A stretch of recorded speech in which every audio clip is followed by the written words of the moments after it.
Wrestling indeed. They said independent wrestling was never going to matter in Spokane, Washington, but there is a pavilion full of people who disagree. It is only when you're relentless that you can do something monumental. Welcome to Northern Quest Resort and Casino for Relentless Wrestling presents Monumental. And you don't need me to tell you, here comes the boss. Now, I know you rely on me more for my wrestling acumen than my tips in fashion, but I always love this jacket. Just the bright red and the red shoes. Our general manager's got some swag, y'all. And I may be a little too old to be using terms like swag. I'm just happy to see her smiling after everything that went down last month with Warhorse doing what he did. We'll talk a little bit more about that later. Right now, the GM is going to speak.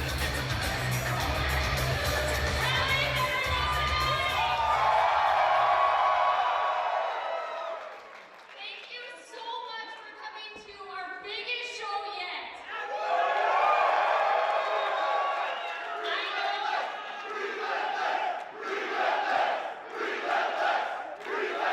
Say it loud, people.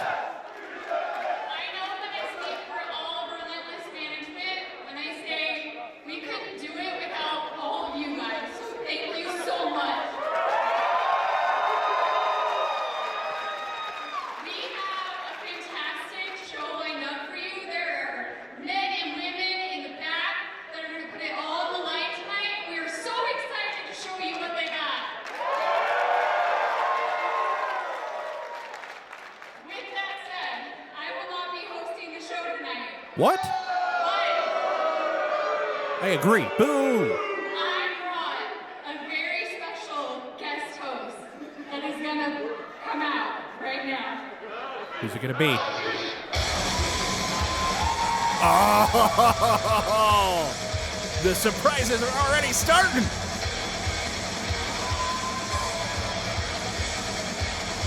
It can't be. Mouthpiece!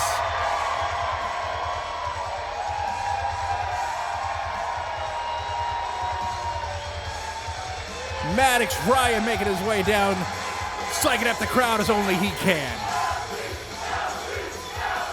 And I need to find out where he got that vest, because I need one of those.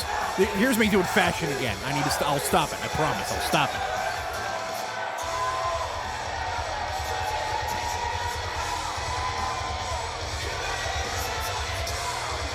Everybody is excited to see Maddox, because of course you are.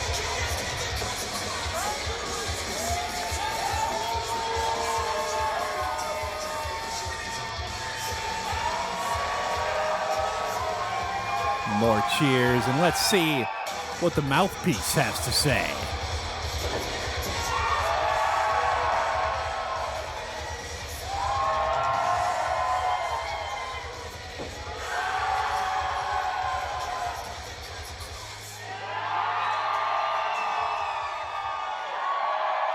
I don't know which side of the audience was loudest.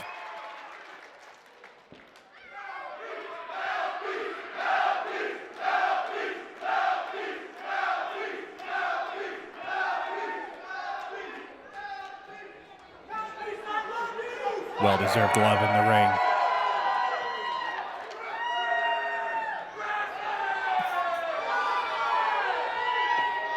I wasn't gonna miss this shit.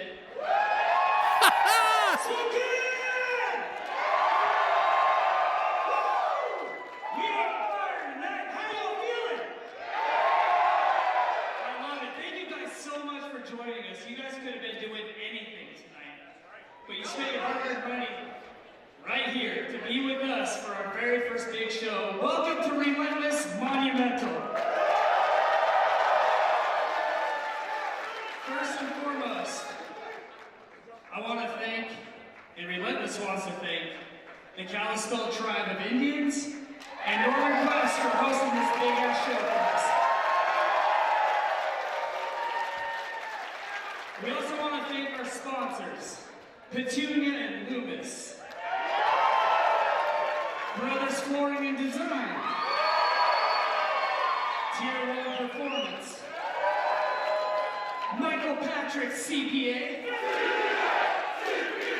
I don't think an accountant has ever gotten a chant at a wrestling show before. True Legends Bar and Grill, Red Oak Barbershop, and the man behind the camera, the legend, Mr. Justin Smith, HGPL 11.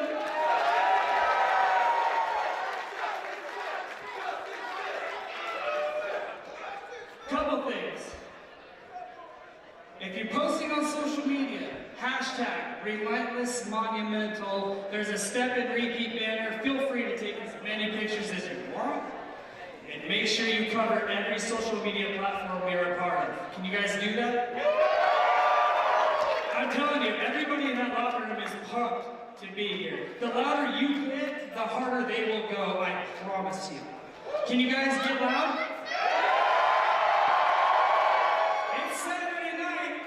We're here at Northern Quest. There's lots of good food, there's lots of good alcohol, and there's a good damn vibe in this room. Are you guys ready?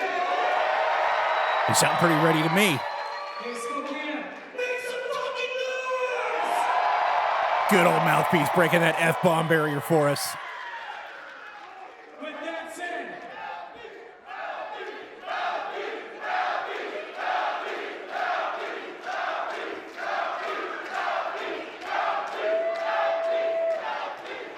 I love you guys. Without further ado, I would like to introduce your ring announcer, TKS Mantis!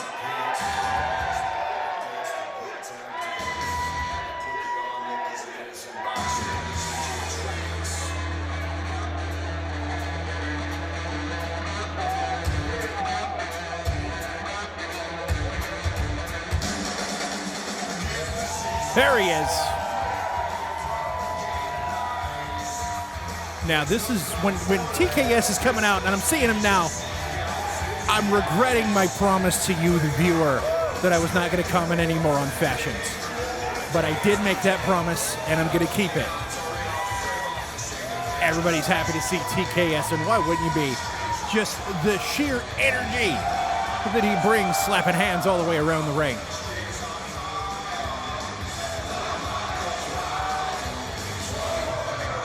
I'm not sure what he's throwing out to people.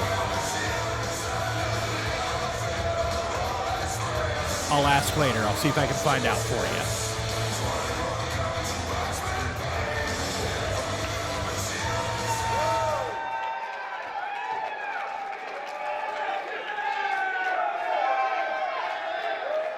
Spokane. Oh, no. Mantis didn't even get to speak, man.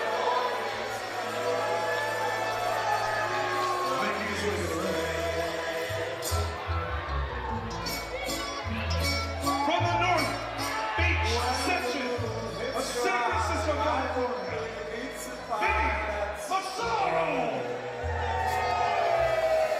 It is just like Vinnie Massaro to be impatient and not like, let Mantis have his moment. But here he comes, mouthing the words to his own theme song.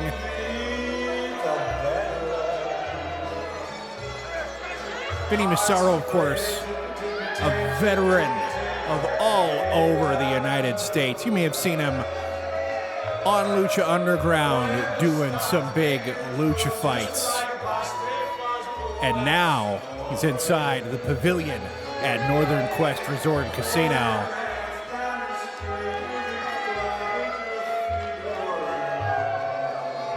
Blowing a kiss to the crowd. Something tells me that's not exactly genuine. And now, yeah, the mic works, buddy. It's on. Mantis was just talking in it. Now listen here. I know we're in the Pacific Northwest and everything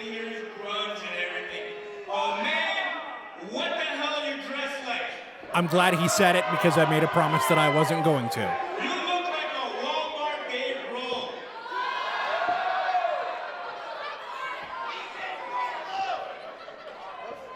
Yeah, good job. No, thank you. Put that away. Score one for Massaro. I got to be honest. Mantis, you just got owned. Now listen. I heard a rumor about Spokane, Washington. It's Spokane, pal. I heard a rumor about Spokane, and that is some of the most beautiful women live here in Spokane, Washington. He's not wrong. And as I look out in the crowd, I can tell that a lot of you came from Deer Park. That's just mean. Should be called Dog Park. Sir, police. Vinnie Massaro endearing himself to the crowd. Now I cannot wait to get the hell out of here and go back to the greatest place on earth, San Francisco, California. I've heard good things. I don't know about greatest.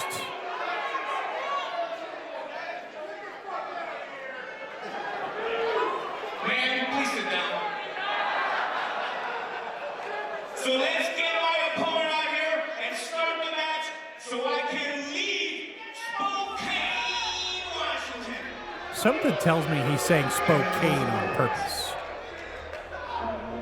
Weighing in at 233 pounds, from Atlanta, Georgia, outlandish Zicky Dice. Here he comes. Zicky Dice, former National Wrestling Alliance World Television Champion until he got tired of being a rat in a cage.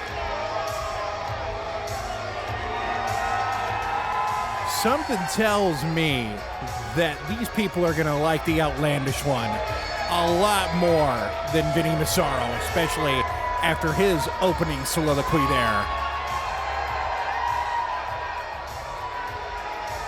Zicky looks excited to be having this fight in front of this packed crowd here at the pavilion. Or maybe he's just excited in general. But the crowd is all about Zicky Dice right now. One fall match. Making sure to let the audience know he's outlandish.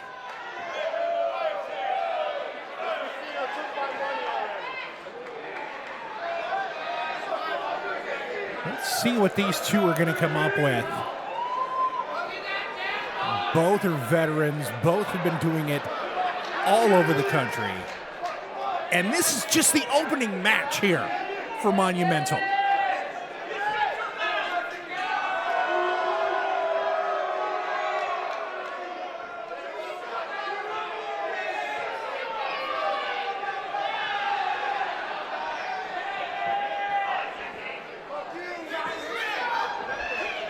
Vinnie Massaro living that smug life, as it says on his tights.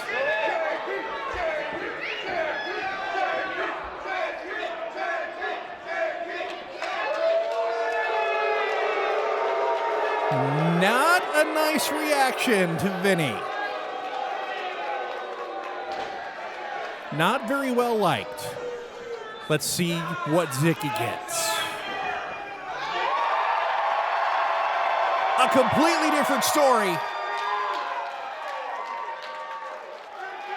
This Monumental crowd is all about Zicky Dice.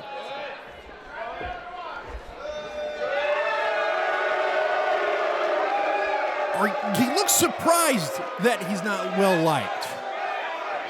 You just called all the women in the crowd dogs, bro. Oh, why not let the ref get in on it?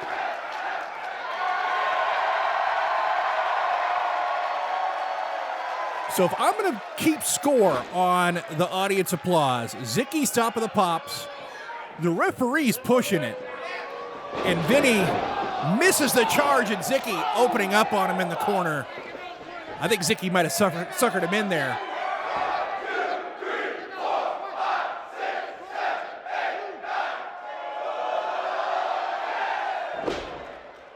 10 punches in the corner, gonna send him back across. Oh, Zicky stuck his head down way too soon. Might as well have painted a target on it. Or put on a football for Vinnie Massaro to kick. Off the ropes, Vinnie going for a clothesline. Zicky ducks, and is that confetti? Where did that come from? Atomic drop. Oh, why not one for the other side? There we go. Rolling up the elbow. I wouldn't turn around, Vinnie. Boom! On top of the head. And Vinnie rightfully taking a powder to the floor. His hair messed up. That may just be some of Zicky's confetti there. Vinnie might just, looks like he's taking off. He was not kidding. He does not want to be here. He's trying, oh, Zicky's not going to let him go. Double axe handle to the back, bring him back into the ring, or not. Hey, it's take home a grappler night. Now, you can't say that Relentless is not interactive. I don't think she hurt him with that punch. Slams him into the apron of the ring. Zicky now up against the post. Big chop! They can hear that at the blackjack tables. Oh! Vinnie with the cheap shot. Rope-assisted low blow as Zicky is re-entering the ring. He would like the woman who punched him very softly to be escorted out of here. I don't think that's going to happen on a night like this. Vinnie is just beating him down in the corner. Shoving his boot. It doesn't look like a choke from this angle. Referee still admonishing Vinnie Massaro for his actions. Going to the eyes now. Referee's not saying much. He's going to let this one go. He wants to see a winner. Back elbow sending Zicky Dice hard to the mat. Vinnie Massaro asking the crowd, who's the man? And I don't think they think it's you. I'm sounding really biased here. I am sorry, but anybody who mispronounces Spokane becomes just evil in my book. Snapmare takeover. Vinnie Massaro off the ropes. With the Italian elbow. Going for the cover. Very loose, very cocky cover. And getting after the referee. That's not his fault. You got to beat the man, Vinnie. Big punch forcing Zicky Dice back into the ropes. Vinnie, another snapmare. Just gonna wear him down. Vinnie putting all of his weight on the back of Zicky Dice, along with the chin lock. He is gonna make Zicky carry his weight if he wants to get out of this. Zicky tries the elbow, but Vinnie puts his hands through Zicky's hair and brings him back down to the mat. Vinnie Massaro plotting his next move. Bringing Zicky over to the ropes. And just a choke. You take away the wind, you take away the ability for a wrestler to be able to function. And he's doing it again on the other set of ropes. Referee laying the count on Vinnie, smart enough to let go before the count of 5. This Northern Quest crowd really getting behind Zicky Dice, wanting to try to give him the energy to get up and punch Vinnie Massaro in the face.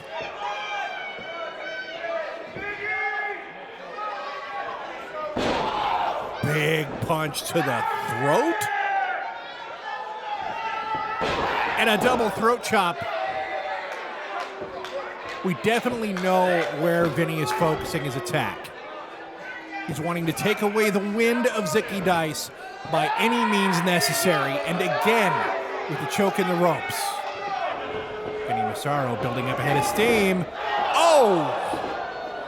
Just drives all of that pasta weight right across Zicky Dice with his throat across the ropes. Vinny's feeling confident. Wait a minute. Zicky, is he okay? Oh my goodness. I don't think that happens because of choking on the ropes.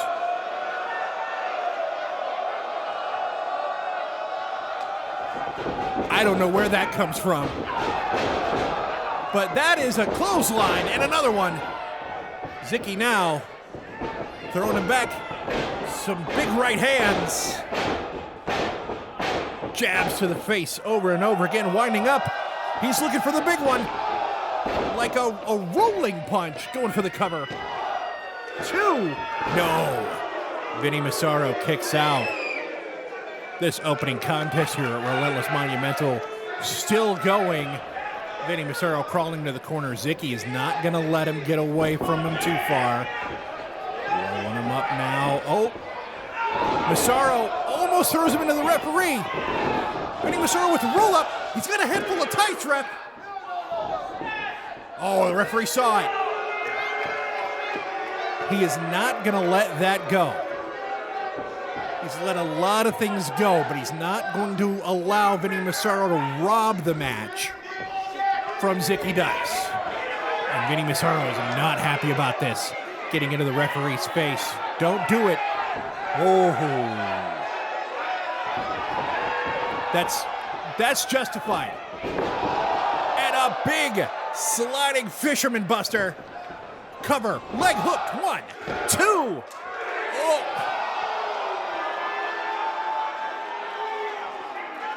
I don't know if that's legal. Rather than kicking out, Vinnie just grabbed the referee's hand to stop him from making the 3 count. Vinnie looks beat. Oh, big boot to the face. Hooking the legs. Oh, now his feet are on the ropes. Referee misses it.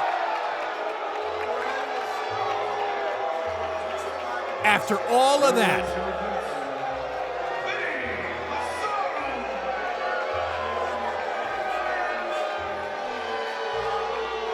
the crowd very not happy. Not just that Vinnie Massaro won, but the way he won. And the ring is kind of a mess. He's more than happy to stay now that the match is over and he's robbed Zicky Dice of the winner's share of the purse. But let's get to something bigger. It is time for a ladder match.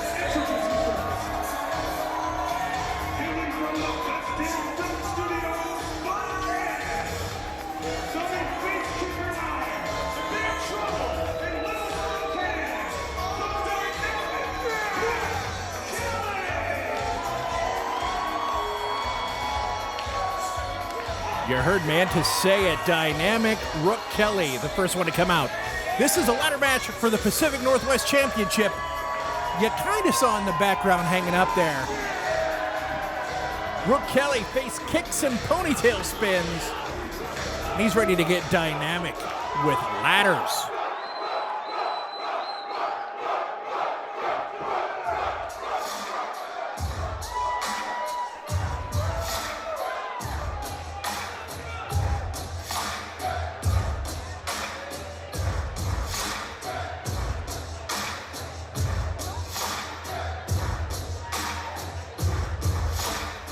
Taking his time coming out.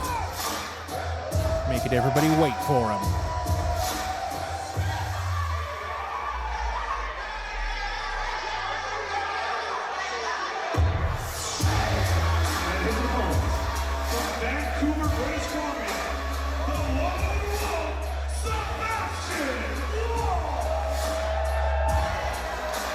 Sebastian Wolfe now making his way. He hit the beat on the song. Sebastian Wolfe knowing how to make an entrance.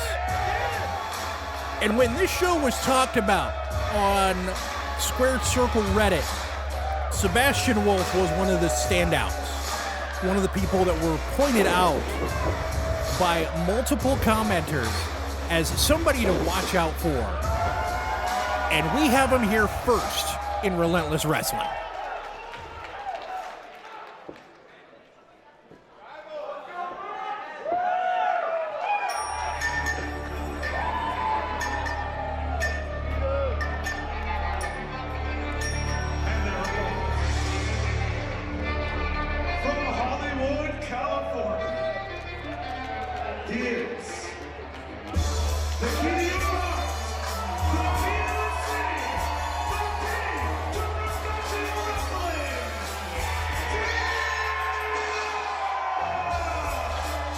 Keita trying to get back his title. Of course, he was the first Pacific Northwest champion, two-time champion. Oh, realist insert.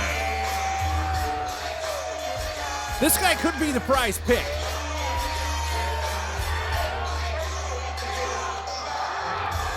Keita is ready to climb to grab the Pacific Northwest Championship. All of these gentlemen, except for maybe one, are ready to climb. The referee's job in this match is easy. Don't have to worry about rules. Just got to watch for the first guy to grab the title. That's the rules of a ladder match. If you didn't, or if you know. But you got to set up the ladder, climb it, pull the championship down. The first of these 6 men to do that is going to be the new Pacific Northwest champion. Or could be a retaining champion.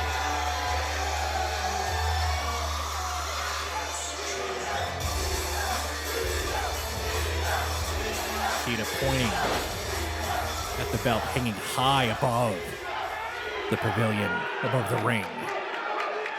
And the referee being nice. And helping him with his necklace.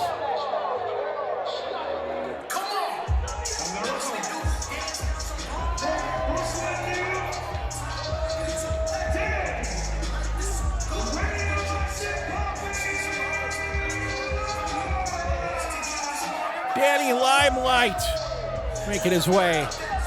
You know him from AEW. You know him from MLW, AAA, and New Japan. He's also the current UWN champion. Has been for over a year.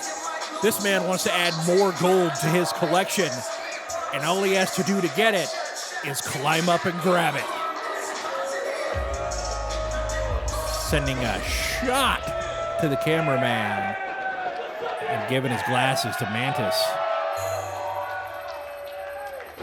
Interdimensional transport initiated. 3, 2, 1.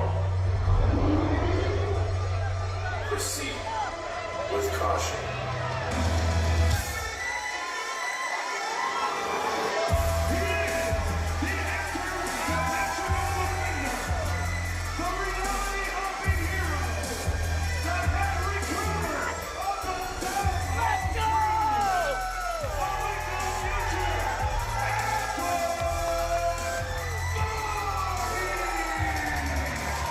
Anton has to be a dark horse pick. A veteran from all over the country. Multi-time tag team champion. Looking to pick up some singles gold for the very first time. You heard Mantis call him the link to the future. And giving the crowd some butt stuff. I'm not just saying butt stuff because he shook his butt. That's what's on his t-shirts. And finally coming out is the champion.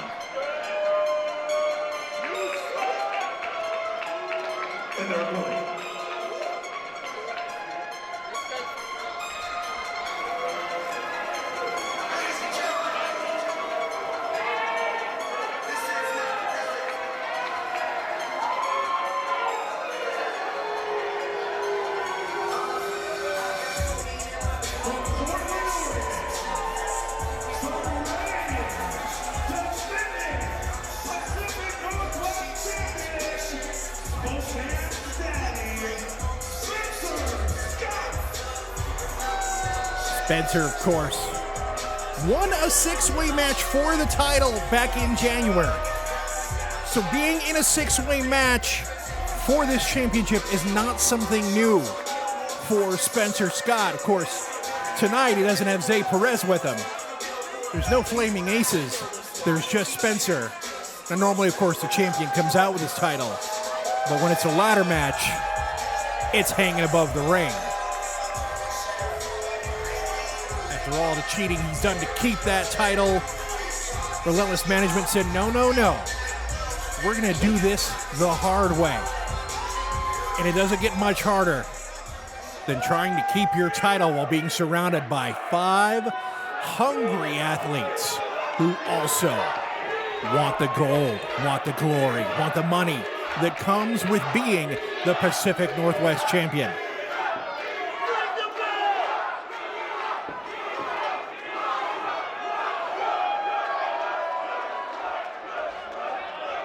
Who you picking out there? Whoever is in charge of the bell is not listening. There we go. Whoever was in charge of the bell is not listening to the referee. And Rook starting it off right away. Big super kick. And now everybody's pairing off. We got some punches. We're left with Keita and Rook in the ring. Danny Limelight taking some shots from Anton. And Rook going for a spin kick. Keita says no. Uranagi into the backbreaker. This, I'm going to be honest with you, ladies and gentlemen. This is 6 prime athletes, and this is going to be tough to keep up with, especially when Keita's busting out air raid crashes less than a minute into the match. Punch block. Big side kick there. And now Keita up against the ropes. Kick to the face. They're going kicks for kicks. But I don't know if they're going to go power slam to power slam. Danny Limelight waiting in the wings. He's going to take his shot, duck, boot to the midsection, whipping him into the ropes, duck down, Limelight, floats over, drop kick to nearly the face. And Limelight is just deciding Poppy's going to be cute, and I'm all for it. Keita and Limelight bypasses him, Keita into the ropes, standing Spanish fly. How can you not think that Poppy's fly this early in the match? Anton setting him up. Oh, Limelight catches the pump kick, spins him around, doesn't catch those kicks. Anton with a big low Uranagi to the head and jaw of Danny Limelight, and some fan is getting a souvenir. Bow and arrow, Link to the future going in. Nope. Backtrapped over the ropes. Limelight with the big kick right to the face of Anton Voorhees. Limelight looks like he's going to bring him in the hard way, but Voorhees is not about that idea. Forearm to the face. One back. This is dangerous. They're on the apron. Big clothesline from Danny Limelight, sending them both back into the ring. Up in the shoulders in the fireman's carry. A little bit of an airplane spin, but Anton gets his way out of it. He really wants that flying forearm in the corner. Limelight is prone. Voorhees coming in. Big cannonball, and he lands on his feet. Spencer Scott sneaking up behind Voorhees, just like Spencer Scott likes to do. Here, catch. That's a Van Daminator with a ladder. And a spinning powerbomb. I don't think that ladder is going to be tall enough to reach the championship. And Spencer Scott is a tall, strapping athlete, but I don't think he's going to be tall enough to reach the title that way. And Rook is taking him down with the Ace Crusher. Sebastian Wolfe now, big pump kick to the face of the Dynamic One. Now Sebastian may be the only one who can reach the belt on that ladder. Limelight back in the ring. He's getting ready.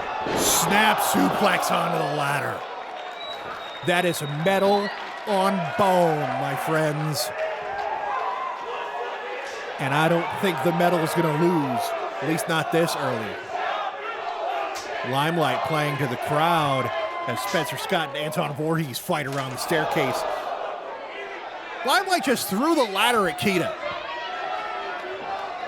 And now that ladder is looking a little bit worse for wear. But I don't think anybody's going to be using that one for climbing up for glory. Limelight now. Big hard chop to the champ as Rook and Anton fight on the floor.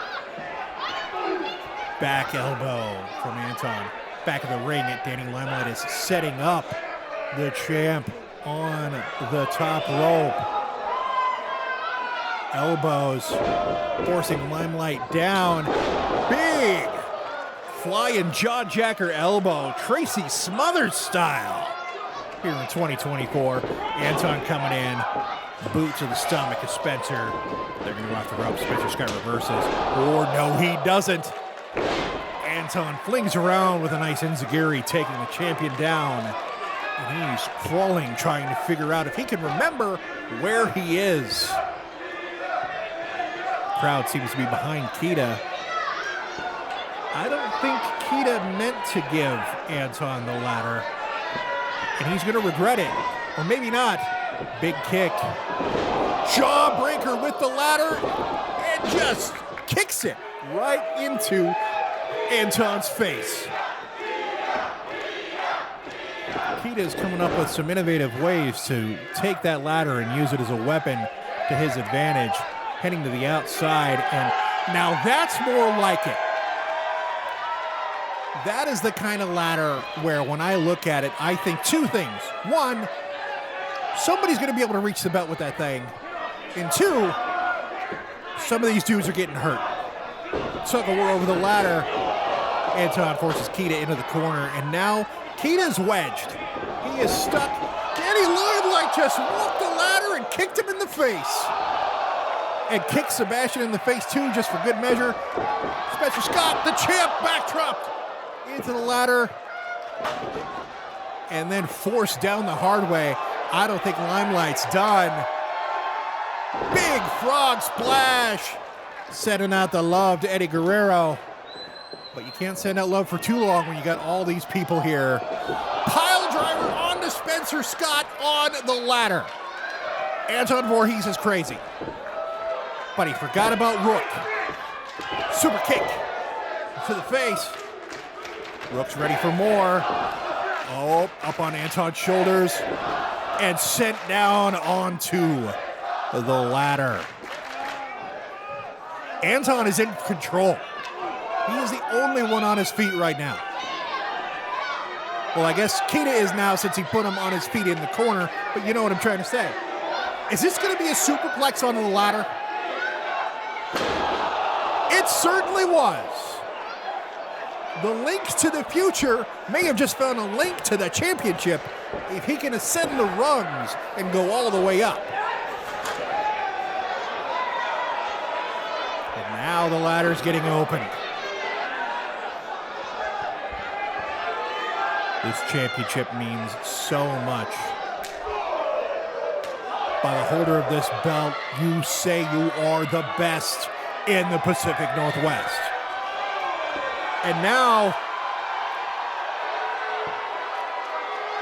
no. Anton had this one. And now the ladder getting pushed over. Oh! Just more unfairness. Now he's setting up the ladder for Spencer. You had to know that Perez was not going to be far away. Is he going to? He's going to try to carry Spencer up the ladder. But I don't think they see Keita coming. And they spear off of the shoulders. The lone wolf taking out the man who just can't seem to defend the title on his own. Keita's still on his feet. He's going to make Perez pay for this. Got him up on the shoulders. F5. Good night, sir. You're done for the evening. Sebastian, Wolfe, and Keita climbing on either side of the ladder. But Limelight and Kelly got some chairs involved. They say, you know what? We're not done yet. And it's a chair fight. And Anton says, I don't need weapons. My feet are my weapons. And kicks them both in the face. Perez back in the ring. Super kick, not for long. Spencer Scott sent into the ladder. And what do we got? A tag partner assisted swinging axe crusher. These 6 athletes are putting it all on the line, all for the opportunity to be called champion. And this crowd is bloodthirsty.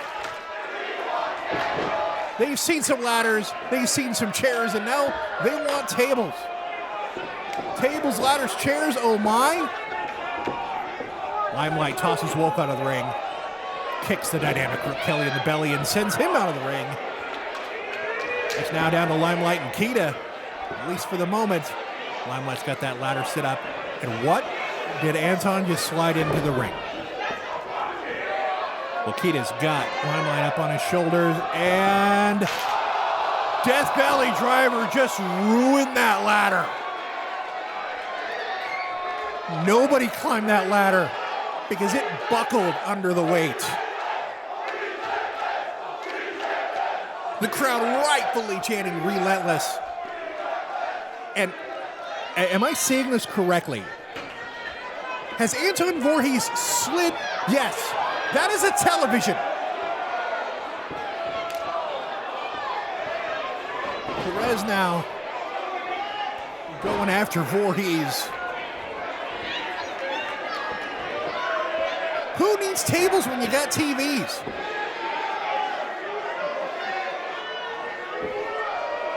Big suplex, bigger suplex off the chair, through the television. Where did Anton Voorhees find a television? Did he go to the management of the hotel here at Northern Quest Resort and Casino and say, hey, you guys got some extra broken stuff that I can break more? Spencer Scott, soul butt, DDTs Voorhees into, yes, I can't believe I'm saying this, the television. Drop kicks the ladder into Keita, sliding what used to be a high-definition television out of the ring. Rook.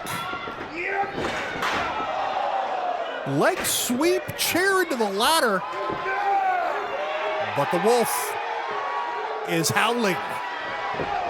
Chair to the belly. Across the back. Rook rolling out to the floor, and wait a minute. No. Anton Voorhees found a bigger television. This is the kind of television that you're hoping to watch shows like this on. But he's better hurry, because both Sebastian Wolfe and Spencer Scott are getting closer and closer to that championship. I understand you want to break some TVs. A lot of times I'm walking into the television shop and I'm thinking it would be great to throw a guy through that. But I can only think it. Anton Voorhees can do it. Speaking of doing it, Keita's doing it with the ladder. Taking the little ladder and knocking the champ off of the big one. Keita holding court with the smaller ladder. Anton, I want to know what he's thinking, but I don't want to know what he's thinking at the same time. Just sends Rook into the steel post, and Keita starts to make the climb. But Sebastian Wolfe is not done. Sebastian Wolfe is saying, I want the glory. I want the championship, and I'm willing to do anything for it. And he's taking some punches in the face for it. And a kick from the key to your heart. And now what's Keita thinking here? Don't think he was thinking about getting punched. Oh no. Wolfe's got him up. And a big power. Now that ladder is really ruined. Sebastian Wolfe just powerbombed Keita through the ladder. Danny Limelight. The big kick to Wolfe's face. Wolfe lands right on, I can't believe I'm saying, the smaller TV. Death Valley driver onto one of the ladders.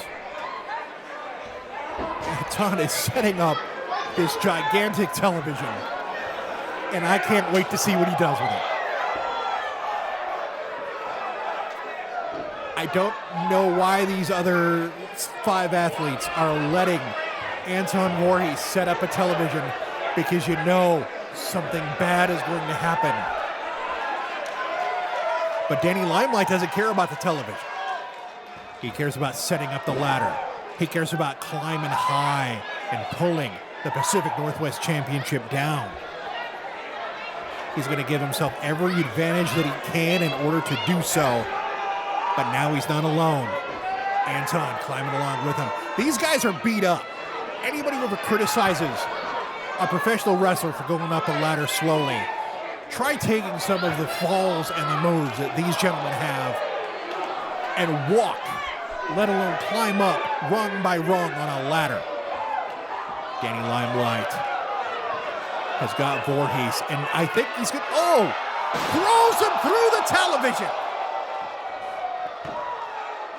Voorhees set up his own doom.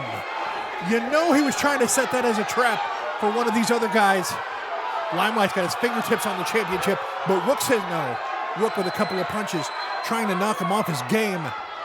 Does not want Limelight to get that belt off of the hook. A punch to the face. This is precarious. These gentlemen are very high above this ring, and this may not end well, especially now that Keita's joining the fight. Keita climbing up to join him. He's got Danny Limelight by the foot and hits him with a punch. We've got kind of a 3-way fight up on these 2 ladders. Limelight with a kick for Keita and a punch for Rook. But Rook and Keita are pushing that ladder over. And Limelight figures, I might as well take out Spencer Scott and Sebastian Wolfe while I'm at it. We're down to 2 here. Keita and Rook both reaching. Rook taking advantage of the moment, punching Keita in the face. Keita returning with a punch of his own. Rook trying to get the crowd behind him. Keita, big punch. Rook is almost off that ladder. Keita's almost off the ladder. Now Keita does have a little bit of a height advantage. And he goes right to the belly of the dynamic Rook Kelly. Keita's got his fingers on the belt and eats the ladder as a result, and does so again. The dynamic Rook Kelly trying to get that championship. There's all sorts of action on the floor, but we got to focus. Keita has pulled Rook Kelly through the ladder. Rook is not standing on the ladder, and Keita's reaching for it, and we have a new Pacific Northwest champion.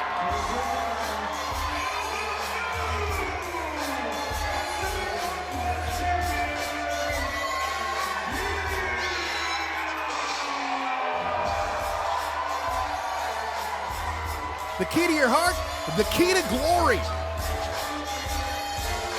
Now holding that Pacific Northwest Championship for the very 3rd time. I don't know why I put the very in front of there. That just sounded weird. I apologize. For the 3rd time, Keita standing high above the Northern Quest Resort and Casino Pavilion as the survivor of this 6-way ladder match, now cradling his newfound prize. Danny Limelight unsure of where he went wrong. But this crowd was happy. They were behind Keita this entire match. But you got to take your hats off to all 6 of these gentlemen, throwing caution to the wind on several occasions, being hit with ladders. Anton Voorhees going through a television. You can see the remnants of it there still in the corner. But to the victor go the spoils. And Keita showing us he's the 3-time champ. And you cannot say he didn't earn it. I don't know if that was a match. That was a fight. Keita brought the fight tonight. The referees now doing their best to get the remnants of what used to be a television out of the ring. Keita falling to the ground, and you really can't blame him. After going through all of this, some would ask him, is it worth it? And he would absolutely say yes. And we've got to keep the show moving, y'all.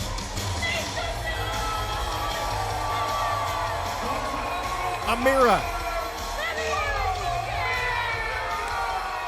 getting the crowd on their feet, asking them to make some noise. You don't have to ask too much to get this rowdy pavilion full of Relentless Wrestling fans to make some noise. Amira, a 2-year vet, the Tower of Power, a graduate of the Oregon Pro Wrestling School. She is ready for action. It's time for the women to get in and do something monumental. And if anybody can do something monumental, it's Amira. Her opponent, not too shabby either.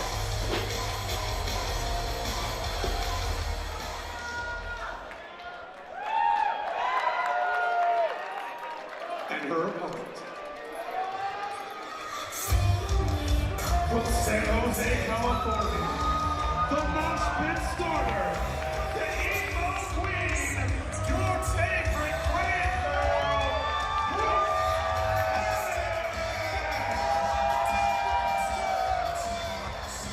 I don't know if there's either of these women that the crowd doesn't like. This is just going to be a great match between two great independent ladies wrestlers. Brooke's been at it a little longer than Amira. Proudly trained at the Nightmare Factory with Cody Rhodes and QT Marshall. She did have a stint in AEW before tearing her ACL. But Brooke Havok did not let something as simple as a ligament tear keep her down. She's back in action and ready to show all of us here in the Northern Quest Resort and Casino Pavilion what it's all about.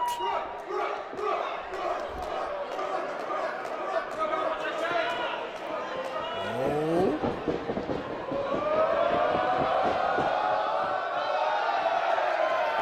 And now,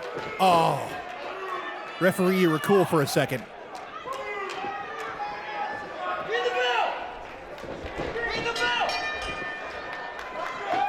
Brooke Havok now getting ready. Collar and elbow tie-up to begin. What a departure from the ladder match that we just saw. Amira forcing Brooke into the corner. Neither really giving an inch here. In this collar and elbow tie-up, Brooke's got her back in the corner, but now Amira pushing out. They break. Neither one really got too much of an advantage on that exchange. They lock up again. Amira side headlock takes Brooke Havok over. Brooke now with the head scissors. Amira right out, back up to their feet. Some good chain wrestling going on between these two. Foregoing the lockup, back to the side headlock. Amira now with the head scissors. And it's like they traded places. It's still a stalemate so far. Amira last year ranked 235 in the PWI Women's 250. Brooke not ranked. I don't know if that's something that's going to come down to it. Roll up by Amira, 1 count. Brooke kicking out of that right away. Amira now going for the crucifix, taking her down. Got the 2 count. She's trying to surprise Brooke. Amira does not work by the hour. Oklahoma roll, 2 count again. Brooke back out of it, and now Havok switch with the go behind, taking her into the ropes. Amira flings her off. She's not falling for that.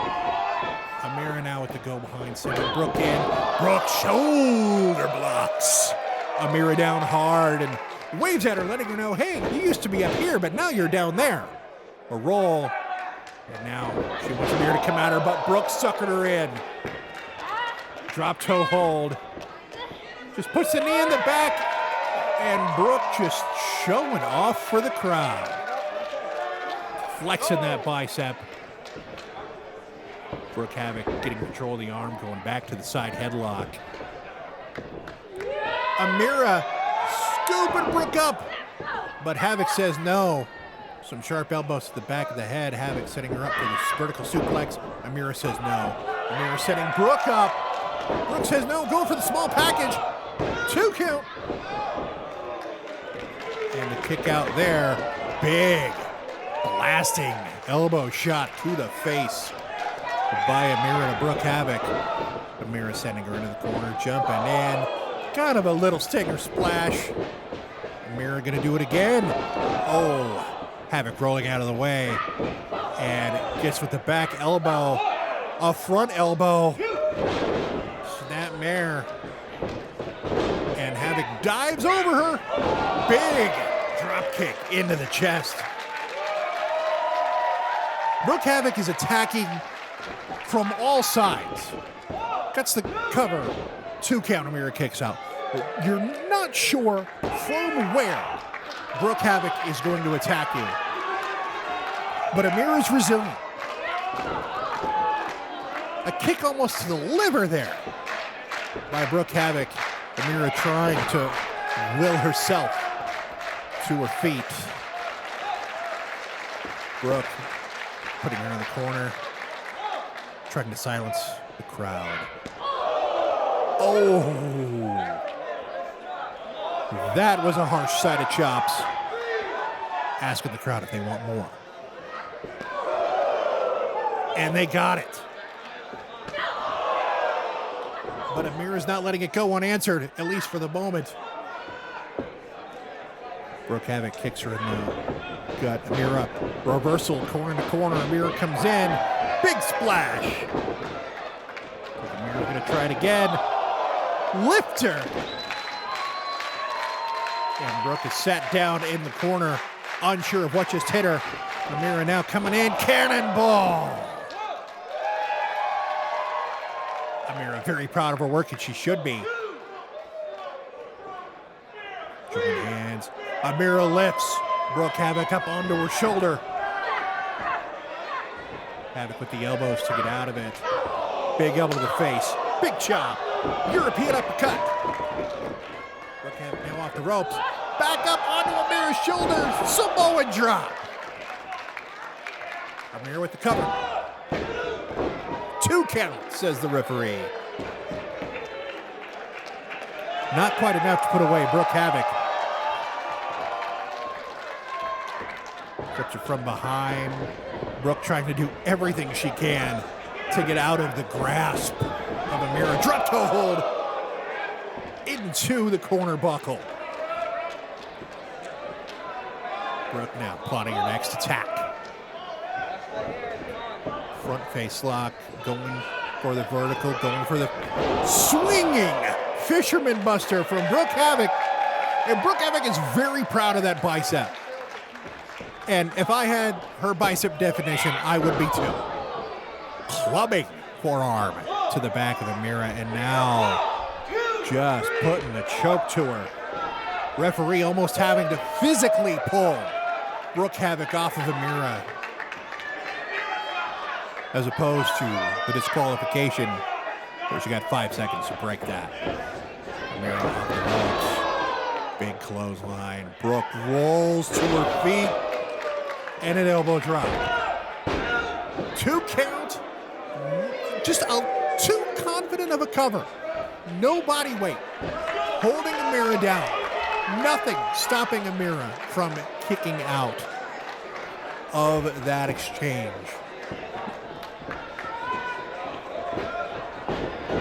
Brooke now putting Amira in the ropes. Amira ducks the clothesline. Kick to the knee. Catches the next kick. Brooke says that's okay. Or is it? Rolls, but Amira caught her. And Amira's powering up to her feet, but Brooke slips out.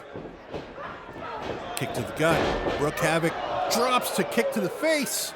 And now she's thinking something big. Handstand, but Amira counters, bringing her up. Oh! DDT by Brooke Havok. Amira looks down. Amira looks out. If there is an opportunity at hand for Brooke Havok to win this match, this has got to be it.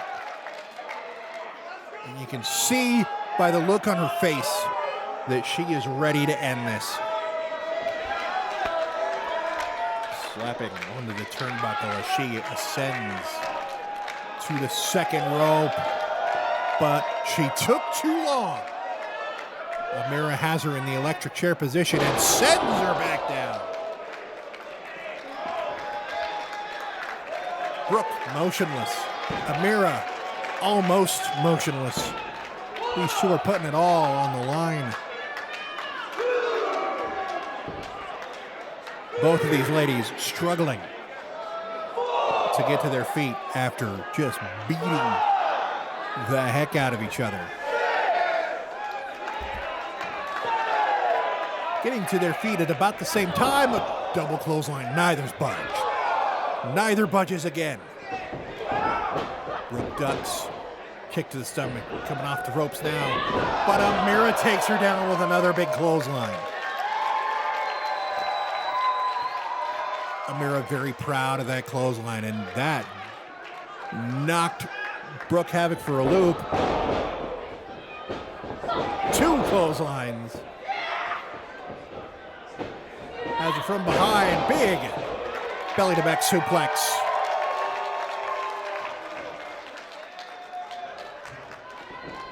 Amira now waist lock from behind. Brooke Havok hitting the elbows, trying to get out of Amira's grip, but Amira says, nuh-uh. Release German suplex. Just flung her over. And Amira now rolling her over. Count of 1, count of 2. Brooke Havok barely got her shoulder up. And I mean barely. Amira is on the cusp of putting away Brooke Havok. Tries to scoop her over the power slam. Brooke escapes, sending Amira into the corner. Brooke following up, catches the boots. Amira slips out of the ring, kick to the face. And now Amira starting to climb the ropes, but Brooke playing a little possum.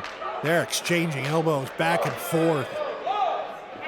Amira is in a dangerous position there on the apron. Shoulder into the stomach. Amira slingshots in. Brooke sits down, hooks the leg and the rope.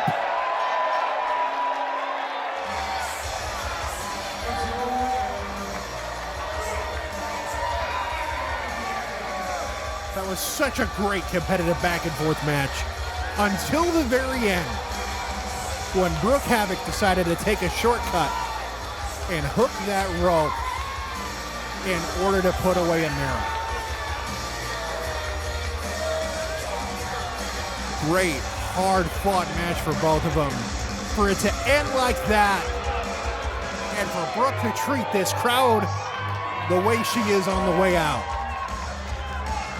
I thought this was going to be a classy, athletic encounter, but there's going to be no class with this one. I may not be able to remain unbiased during this. Weighing in at 206 pounds, from St. Louis, Missouri, Warhorse, check for now! I don't know how Warhorse thinks he can walk in to a Relentless Wrestling show after what he did last month. Physically assaulting General Manager Ashley Knight after her reaching out when Warhorse was having his troubles.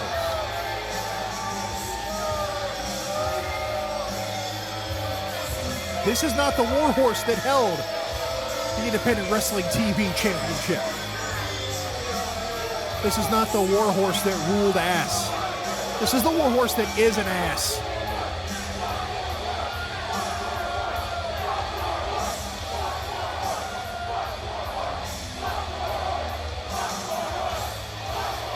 I had to lay out because I was agreeing with the chant of the crowd.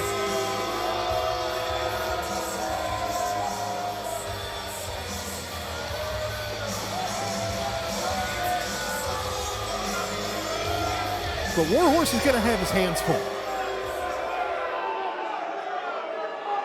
Because he's not facing just anybody.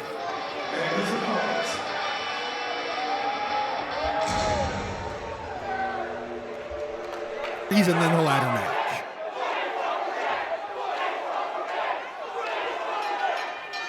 Bell rings and we're underway.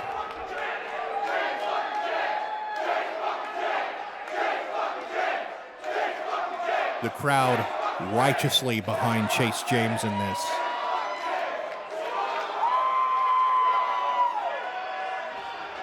Some jog back and forth, and they're not wasting any time.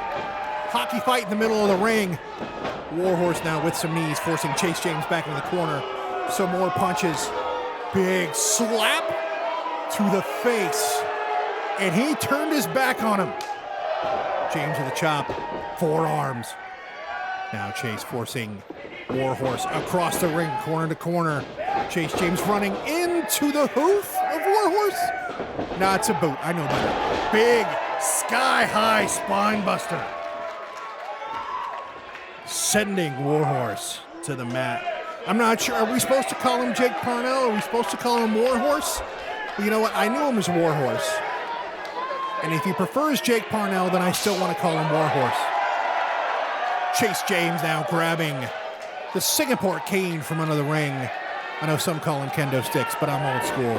Swings, and Warhorse rolls out of the way. He does not want a piece of that, nor does he want any of these Spokane fans to touch him. Ripping up the sign that was referring to him with some expletives that I shall not repeat. But if the crowd starts chanting him again, I'll be quiet so you can hear them.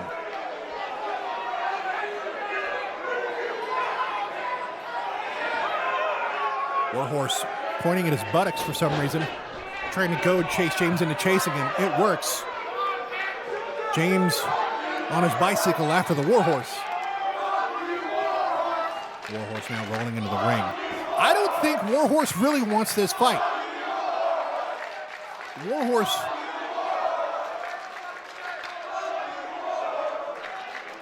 does not want to face Chase James man-to-man, and you could tell, taking advantage as James is sliding in the ring with some stomps and a knee drop. Warhorse in control, just standing on the man's hand. Parnell now, big punch to the face. And now Warhorse has got the cane.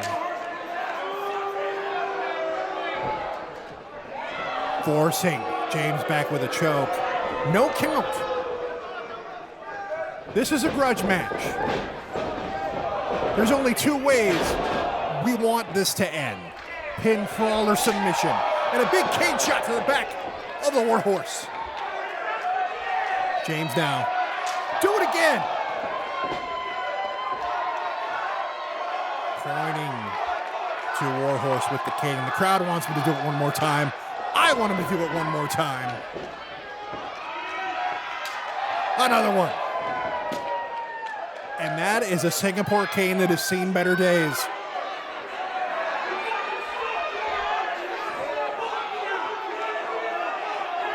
James sliding into the ring. Warhorse getting a little too distracted by the crowd. One of the fans almost ended up with a piece of Singapore cane in her beer. Bringing Warhorse over. Now, that's one of the fans holding Warhorse down so that James can give him a nice cane to the back. Warhorse crawling away from Chase James and his Singapore cane. But he was thinking, neck breaker. Now, if you've not been here inside the pavilion at Northern Quest Casino, this is a very thin carpet over concrete. Padding does not exist on this floor. And Warhorse just dropped him onto it. Big headbutt. As they head further up the aisle, I don't know what Ashley is doing out there. Seeing what Warhorse did before. I think she just wants to see Chase get his revenge. They're up on the stage now. Chase now with punches to the gut. Took too much time. DDT onto the hard stage. That stage is meant for bands to play on. Not for...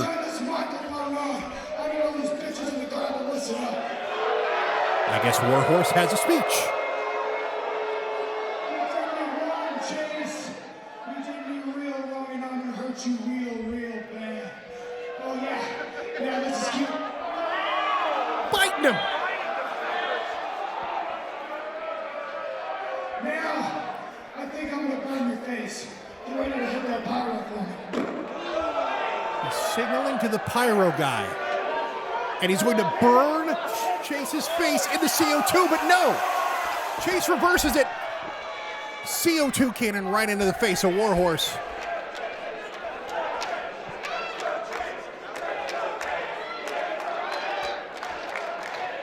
Chase now, he has something. That is a serving tray to the head of the Warhorse. And how can you not love it? And someone in the crowd is getting a Warhorse imprinted serving tray as a souvenir to take home tonight from Monumental.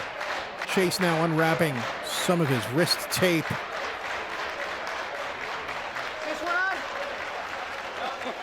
He wants to talk to the crowd, but the microphone is not on. They're over by the merch.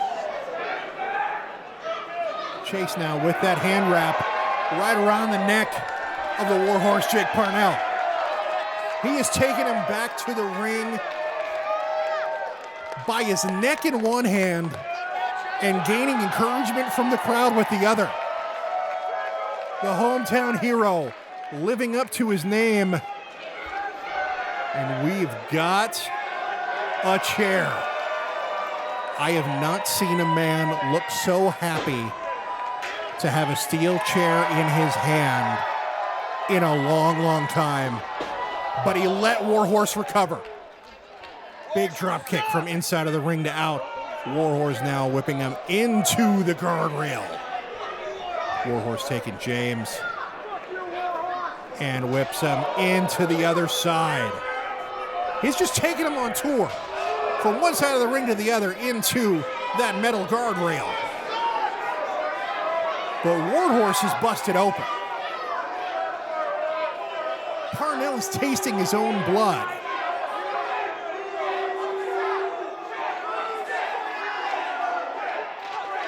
Taking more of the fan signs that they brought in support of the hometown hero. Maybe more anti-Warhorse than pro-James, but of course, in this match, if you're anti-Warhorse, you're absolutely pro Chase James. And we got a staple gun. This is not going to be for the faint at heart. If you're queasy, hide your stomach. Now that is the letter of support that the general manager and the Relentless Wrestling staff sent to Warhorse when he was having his trouble. That started, or maybe precipitated, his descent into madness, and he has stapled it to the head of the hometown hero, Chase James. And now I don't like the look on Warhorse's face. Be worried, fans. He hit the general manager. Who knows who else he's going to hit? That is a trained professional athlete. That is a former champion. That man challenged for the AEW TNT Championship at one time. Though that was a long time ago, and a big cane shot to the back of Chase. The letter now no longer attached to his head. Just setting him up for another big cane shot across the broad shoulders of the hometown hero. Warhorse is taking his time. He is reveling in this, and he is enjoying this. Rings the arm, brings him in. Big Saito suplex, drops him right on his head. Goes for the cover, 2 count. That is the first attempt at a pinfall in this match. These two just content to beat on each other.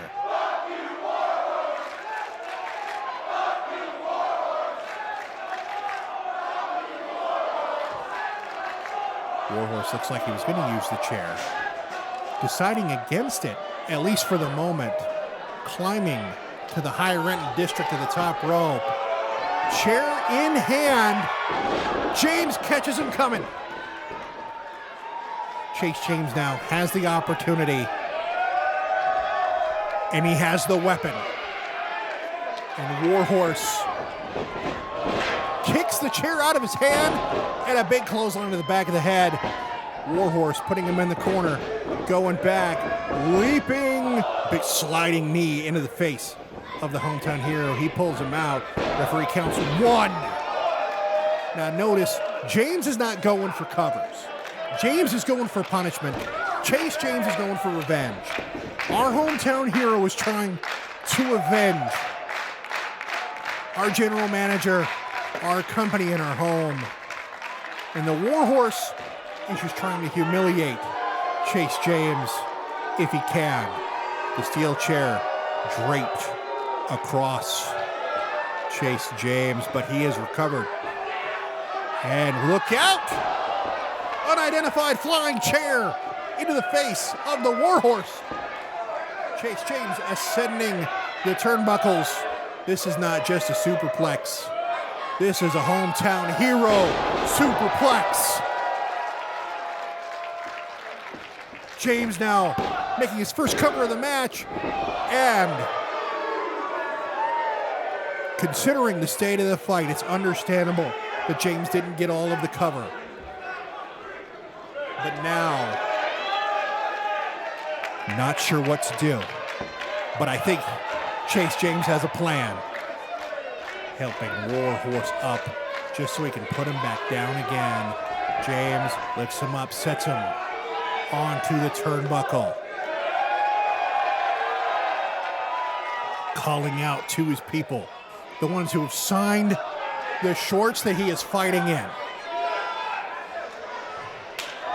Chop on the top rope. Yeah, hit him again. Oh, took too long. Warhorse going to the eyes. And now a leaping elbow. Count 1, count 2. Chase James gets the shoulder up. Now, as much as I dislike what the Warhorse has done, I have to admit, that was an amazing elbow drop.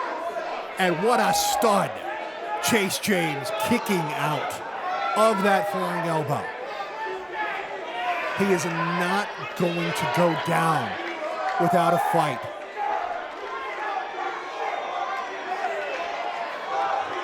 Warhorse talking down, eats a chop. James chop of his own. These guys are just serving them up to each other one at a time. Chase James now getting the advantage. Big forearm to the face. James off the ropes. Warhorse catches him. Enziguri. And now, off of the middle rope. Back off the middle rope. Big clothesline from Jake Parnell. We got a 1 count. And Chase James is on his feet. Kick to the gut.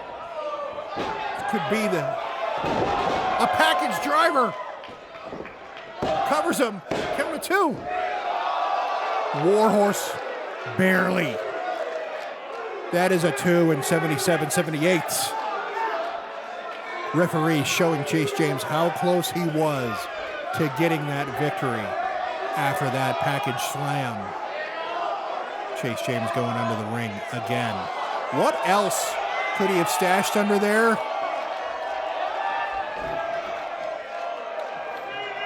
Well,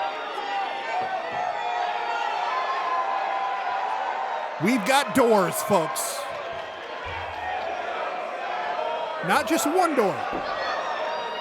We got 2 doors.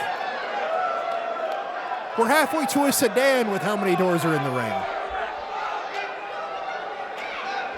And Chase has got evil intentions on his mind with these doors that he's sliding into the ring, setting one of them up in the corner and calling out to his people.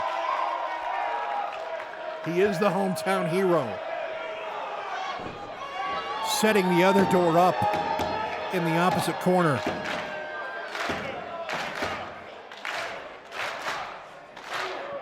Getting the crowd clap along him. Warhorse just isn't coming.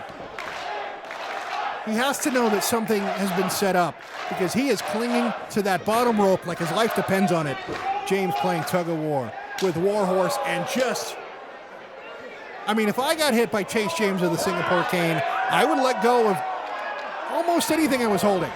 James trying to pick him up on his shoulders. Warhorse forces down. Forearm back and forth. Elbow to the back of the head. Warhorse off the ropes. James scoops him up. Has him in a Death Valley driver. Warhorse says no. Pushes him towards the door. Warhorse. James drives. The Warhorse and, almost more importantly than that, the referee through the door. And all three of these gentlemen, Chase James, Warhorse Jake Parnell, and the referee are down. James, the first one to recover. He was the aggressor in that. He has the cover. You hear the crowd chanting. He could have pinned him 3 times, but the referee is out. You can't win a match without a referee. Referee somewhat stirring. Warhorse with a huge clothesline out of nowhere. Ashley Knight now trying to wake the referee up. She's got evil intentions. Or maybe she's just trying to stop the Warhorses. Catches the chair. She is not going to let Warhorse use the chair. Don't you even think about it, Warhorse. Shoves her down again.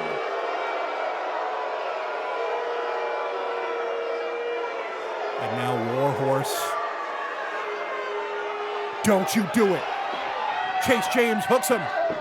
Low blow from the Warhorse to Chase James. And low blow to the Warhorse from Ashley Knight. And now she has the chair. That is some sweet, sweet revenge. Ashley rolling James on top of Warhorse. Referee counts 1, 2. No!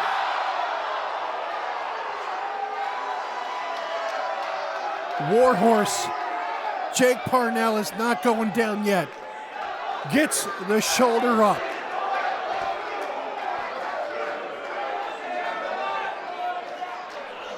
These two men are spent.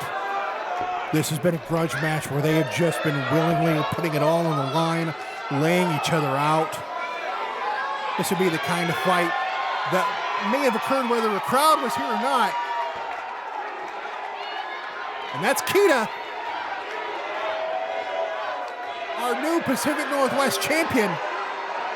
Went through hell in that ladder match. Eyeballing the Warhorse. Finally, some revenge. Oh my God! No.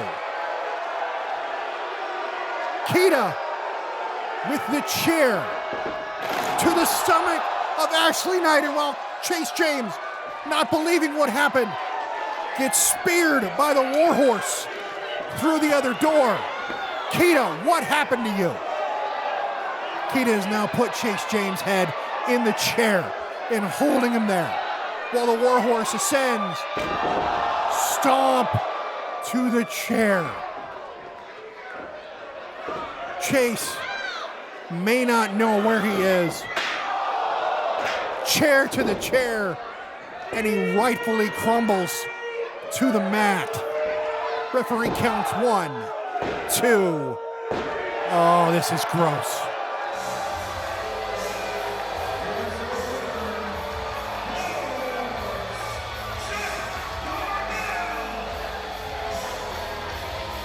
This is not how stories like this are supposed to end.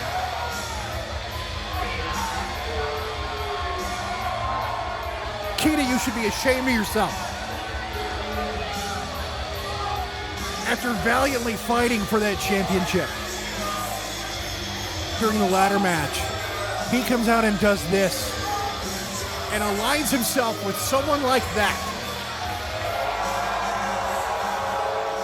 Keita raising the hand of the Warhorse, Jake Parnell.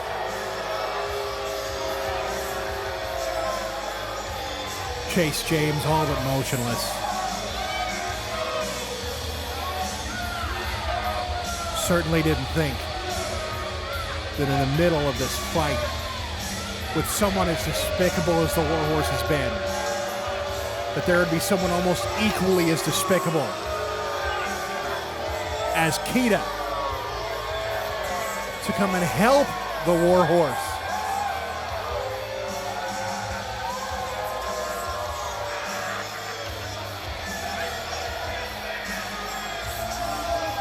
Chase slowly getting to his feet in the ring. Keita now making his exit from the arena. What the hell were you thinking?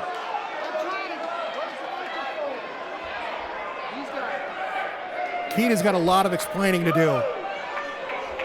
Mantis tossing the microphone to Chase. Let's hear from the hometown hero.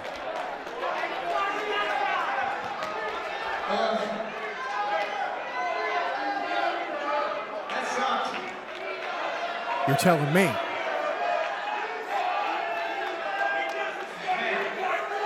I didn't want this to go that way, but I may have lost the bout in there, but it sure isn't over.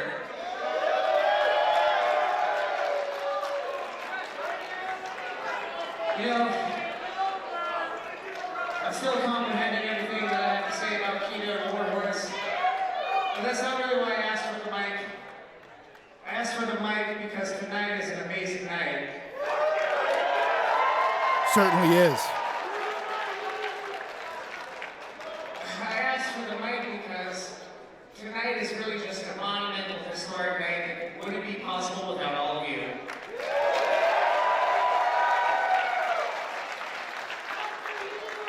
Relentless is so much more than just a show. It's friends and family. I heard someone yell that I lost, but I'll be honest, I didn't really lose. I lost the match, but I didn't lose because at the end of the night, I still get to be here with all of you. Gracious in defeat. And more importantly, I still get to go home to Ashley. That's a man who knows his priorities.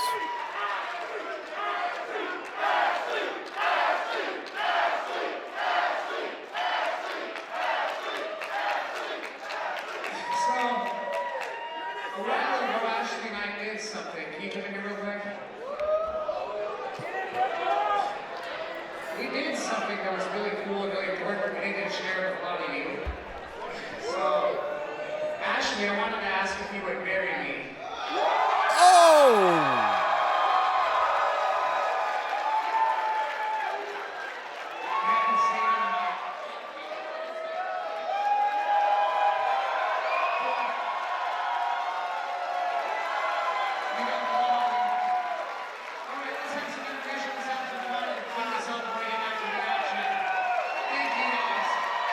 Thank you, Chase. Thank you, Ashley. And the crowd giving up to the happy couple. Now engaged.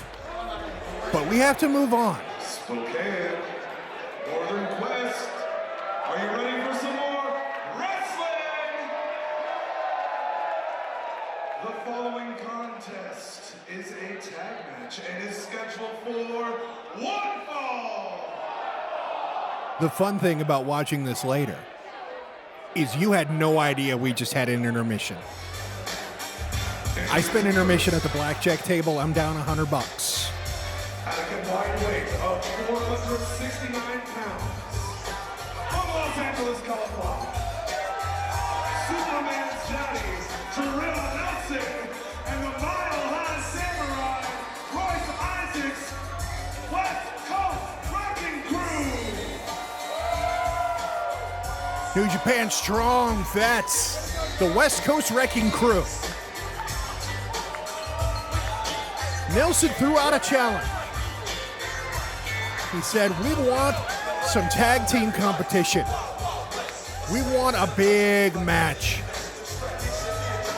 worthy of a show called Monumental, worthy of a place like the Northern Quest Resort and Casino Pavilion. These are world travelers. Isaacs, formerly half of the NWA Tag Team Champions. And Jarrell is no slouch either. He threw out the challenge. But I don't know if he's getting what he asked for here. West Coast Wrecking Crew wearing pink. They're tough enough, they can. But when they made this challenge, I don't know if they wanted this answer.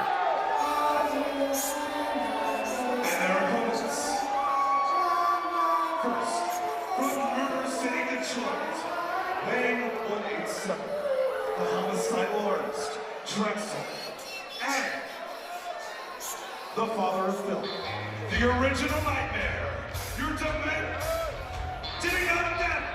This is Funny Bone. They are most violent. That's a coffin. And out come most violent.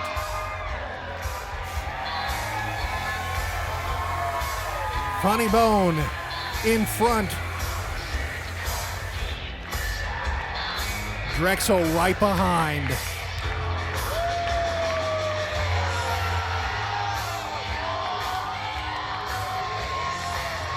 These are the kind of guys that if you encounter them in a dark alley, you don't wait for them to ask for your wallet. You ask them permission to take your wallet.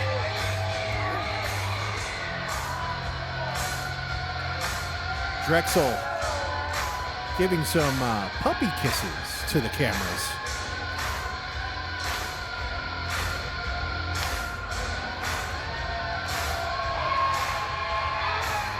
They've got a groove going that's both funky and scary. I'm glad I'm not calling this from ringside.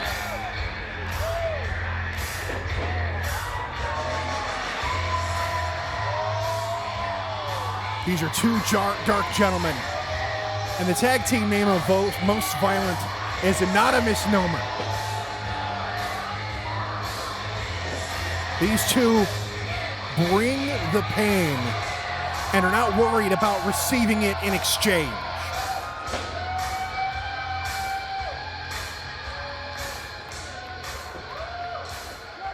Wrecking Crew getting their first look at Most Violent.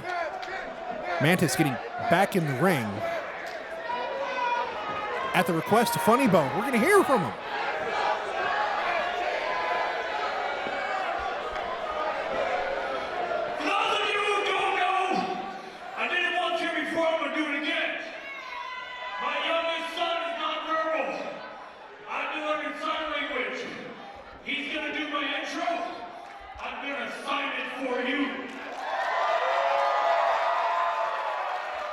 That's awesome. The father of filth, the original nightmare, your demigod of death. This is Funny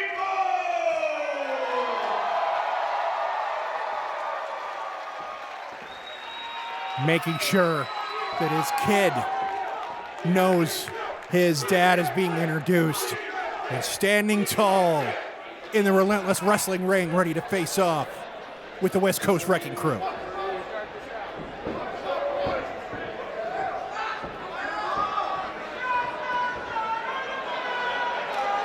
The Wrecking Crew mocking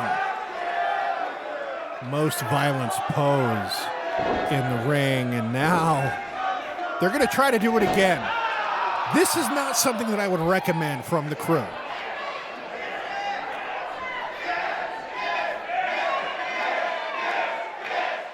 They're just rubbing heads. The crowd wants him to kiss. Drexel! He kissed him! And now trying to wipe it off.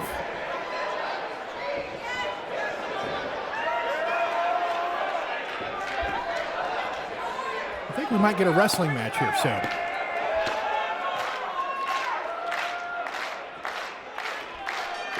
Here we go.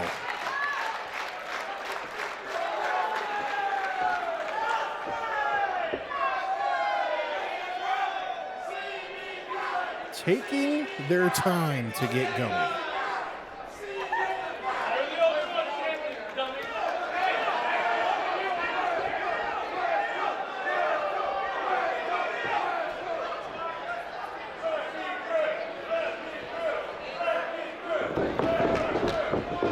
Most Violence seems to have the love of the crowd and just out-wrestled Funny Bone.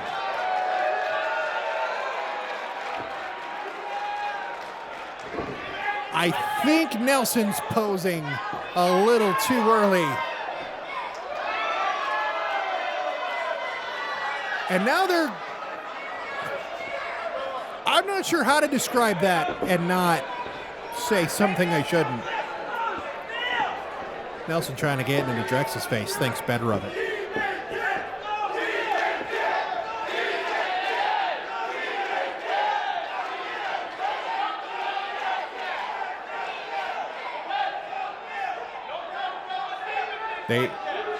Don't talk about... I can't say that, can I? I gotta ask him what the rules are. Collar and elbow tie-up. I know I can say that. Funny Bone backs him up into the corner. We're gonna see a clean break here. Oh, I'm not sure what Funny Bone was trying. But it slipped right out.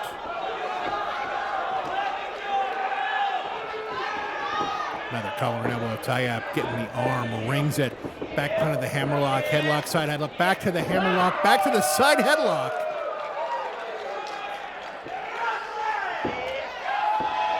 Some chain wrestling here from the Wrecking Crew. Funny Bone forcing him down, gets control of the arm, rolls out, waist lock. Funny Bone forces his way out of the waist lock. Nelson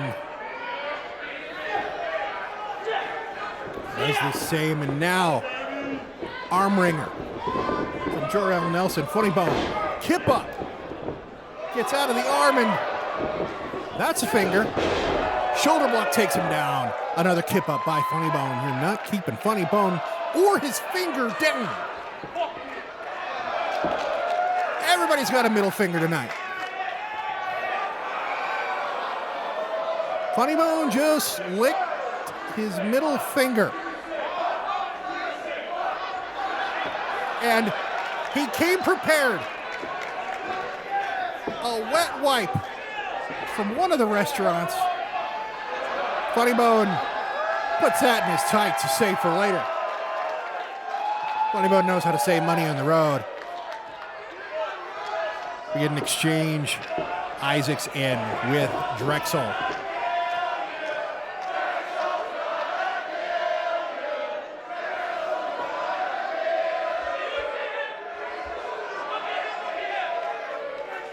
Apparently, Drexel's going to commit a homicide tonight.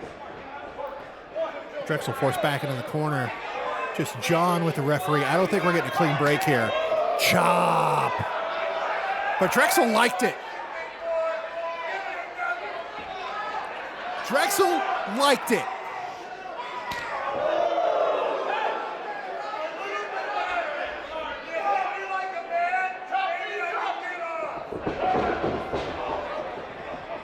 If you hit him like a man, maybe he will enjoy it more. Boot up into the face. Drexel on the middle rope. Flung off. Bounced off the turnbuckles and the mat.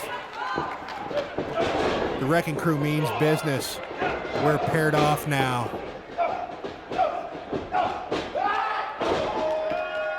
Isaac's stomping.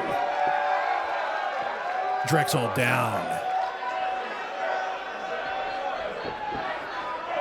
And now just slingshotting Drexel's throat into the bottom rope.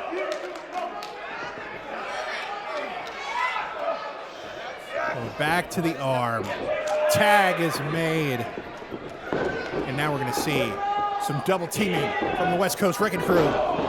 Double. Atomic drop, kicks out the leg. Big knee to the side and taking down Funny Bone for good measure. He can't jump in and save if he's off the apron. 2 count from the referee there. Most Violent not out of it yet. And claws Drexel's back, and I think that was an error. Because he's into that kind of thing. A kick to the back of the knee, not going to claw Drexel again. Front face lock and some clubbing forearms from Jarrell. Whips him into the corner, gets the tag. Nelson running cross, double knees.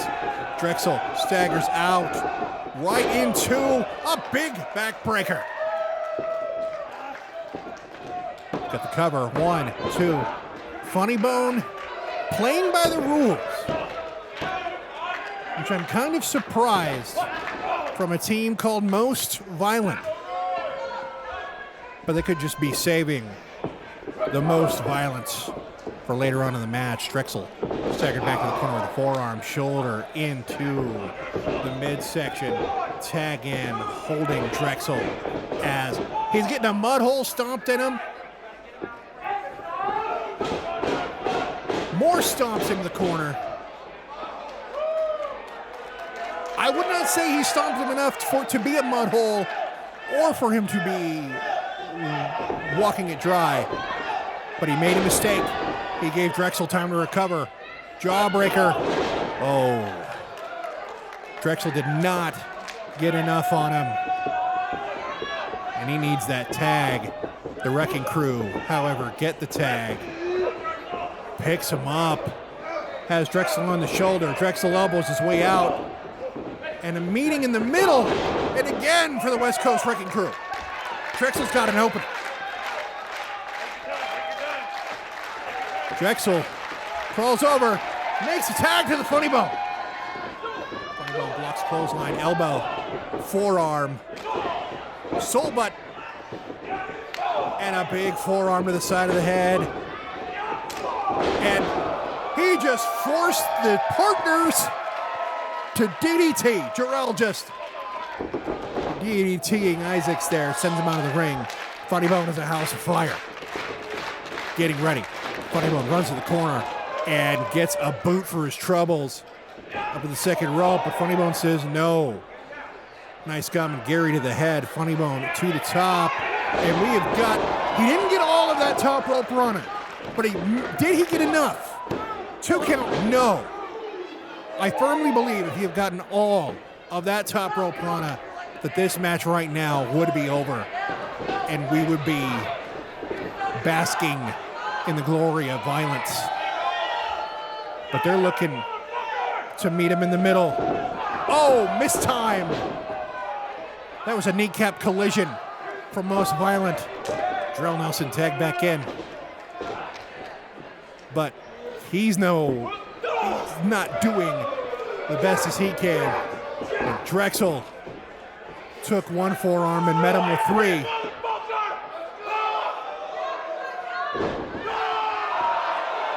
That might be all he has for forearms, but he definitely has other tools in his toolbox. And we have got a double testicular claw. Drexel not afraid to handle the package. And even Funny Bone getting in on the action. Drexel delivering those packages like he's UPS. And now Funny Bone putting Drexel up on his shoulders. And Funny Bone just threw Drexel at the Wrecking Crew, who caught him. But Funny Bone dives out to the floor, taking out everybody. The action getting up close and personal for the Relentless Wrestling fans here at the Northern Quest Resort and Casino. Drexel throwing a man back in the ring. This could be the moment that Most Violent can take advantage. They're looking to do that knee sandwich again. And they got him with it this time. Is it going to be enough? Drexel going for the cover. You got one, you got two. And the save for the Wrecking Crew. Royce saving his partner from being pinned. Now all four men recontemplating their plan, figuring out their next steps in wanting to win this tag team match at the biggest show in the history of Relentless Wrestling. Forearms from the Wrecking Crew. Most violent answers. Wrecking Crew, forearms. Most violent answers. And now, these guys are just teeing off on each other. Forearms back and forth from all four men in this match. And the Wrecking Crew bounce most violent back. Big boot from Isaacs there. Jarrell wanted a challenge and he's getting it. The Wrecking Crew avalanches and squishes most violent in the corner. Isaacs now picking Funny Bone up on his shoulders. And just a pendulum front slam from the West Coast Wrecking Crew. And they're on their feet. And most violent is not. This is not where Drexel wants to be right now.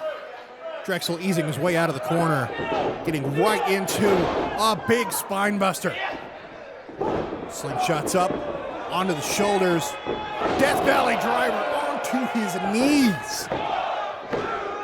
And West Coast Wrecking Crew threw out the challenge.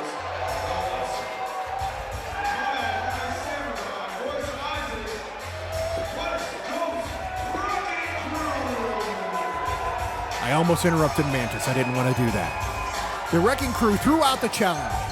They said, anybody step up. We want to have a huge tag team match at Relentless Wrestling Monumental. Most Violent answered the challenge, and they brought it. But the West Coast Wrecking Crew just brought a little more and emerged victorious here. And celebrating their victory in front of the fans in the pavilion.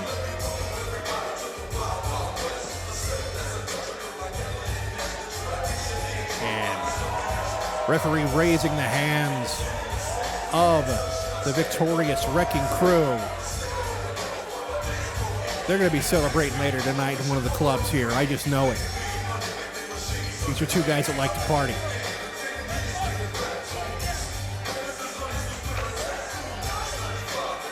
You got to admire it. They called the shot.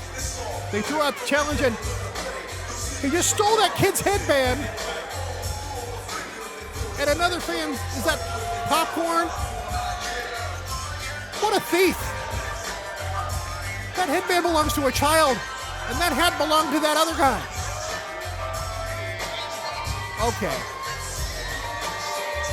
Okay, he gave it back. From Atlanta, Georgia, the Brooklyn Angels.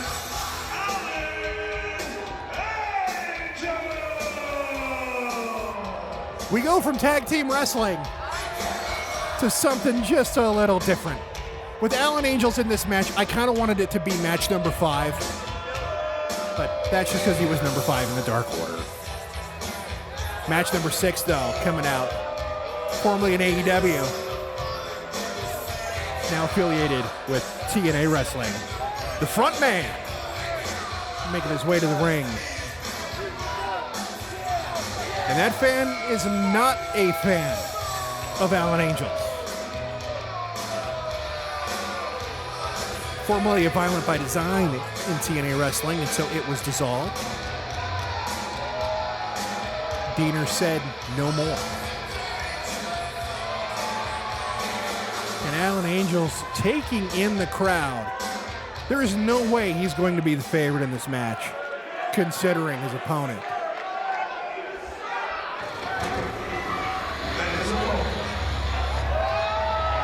His opponent is as much an experience as he is a wrestler.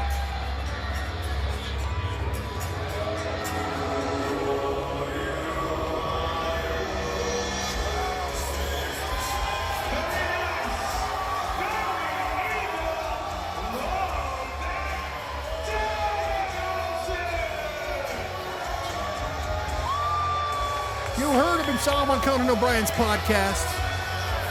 You've seen him affiliated with the Best Friends on AEW television, and now making his way down the aisle at the Northern Quest Resort and Casino. Love that Danhausen.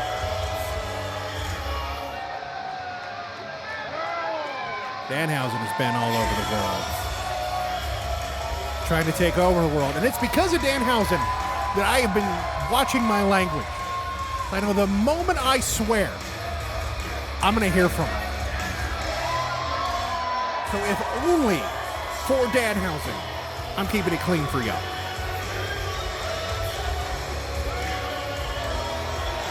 Alan Angel's not impressed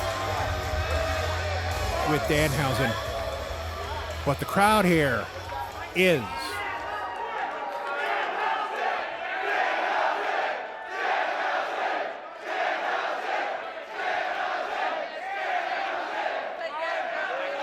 The crowd behind Danhausen. Alan Angels, they're definitely pulling for himself in this match. Danhausen loosening up. Getting ready for this one-fall contest between himself and Alan Angels. Referee checking to make sure that there is. Oh, you heard it. He cursed the referee. Is that going to come to his advantage? Referee now wants to check Alan Angels in the same way that he checked Danhausen. Alan Angels not really wanting the referee to check both sides of his tights, but gets the job done. We're about to get this match underway.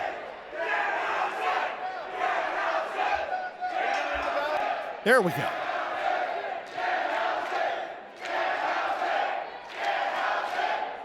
This is a pro Danhausen crowd. Probably don't need to tell you that.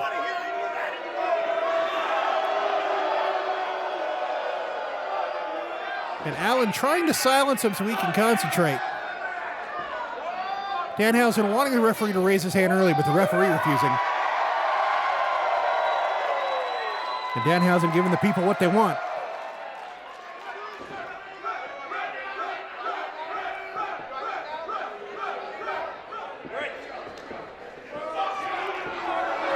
Alan Angels refusing to pose for the crowd. They were going to boo you anyway, bro. You're in Danhausen territory, it looks like. Collar and elbow tie-up between these two Alan Angels, forcing Danhausen into the corner. Are we going to get the clean break from Alan? Sort of. A little bit of a push, and Danhausen just brushes it off. You see that tattoo there on his chest? I don't think that little push is going to hurt him much. Danhausen, quick arm drag. And very happy with himself.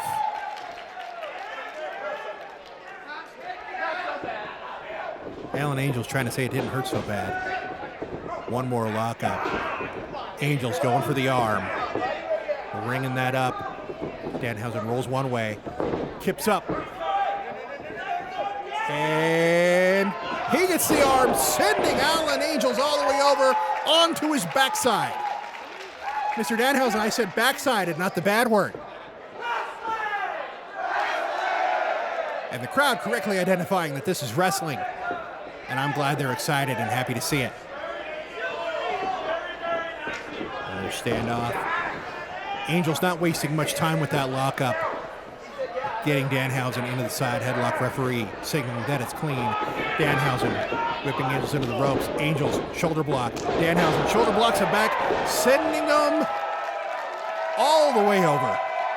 Buttocks over tea kettle. And Angels is frustrated. Misses. Danhausen sliding to the floor, encouraging Angels to follow him and fight. Angels giving Danhausen chase. Danhausen jogging around the ring. We're getting a lap. Danhausen, whoa, pausing him. Oh no, he's not going to do it. He cursed him. Danhausen cursed Alan Angels. Angels says he's okay. I don't think he's okay. Trips on the way into the ring. Danhausen rolls him up. Mahi strong. Referee for the count. 1, 2. Angels barely kicks out. Danhausen now splashing in the corner, getting up onto the turnbuckles.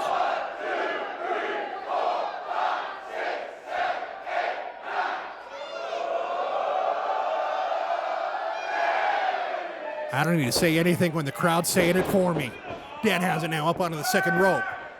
Leaping double axe to the head of Alan Angels.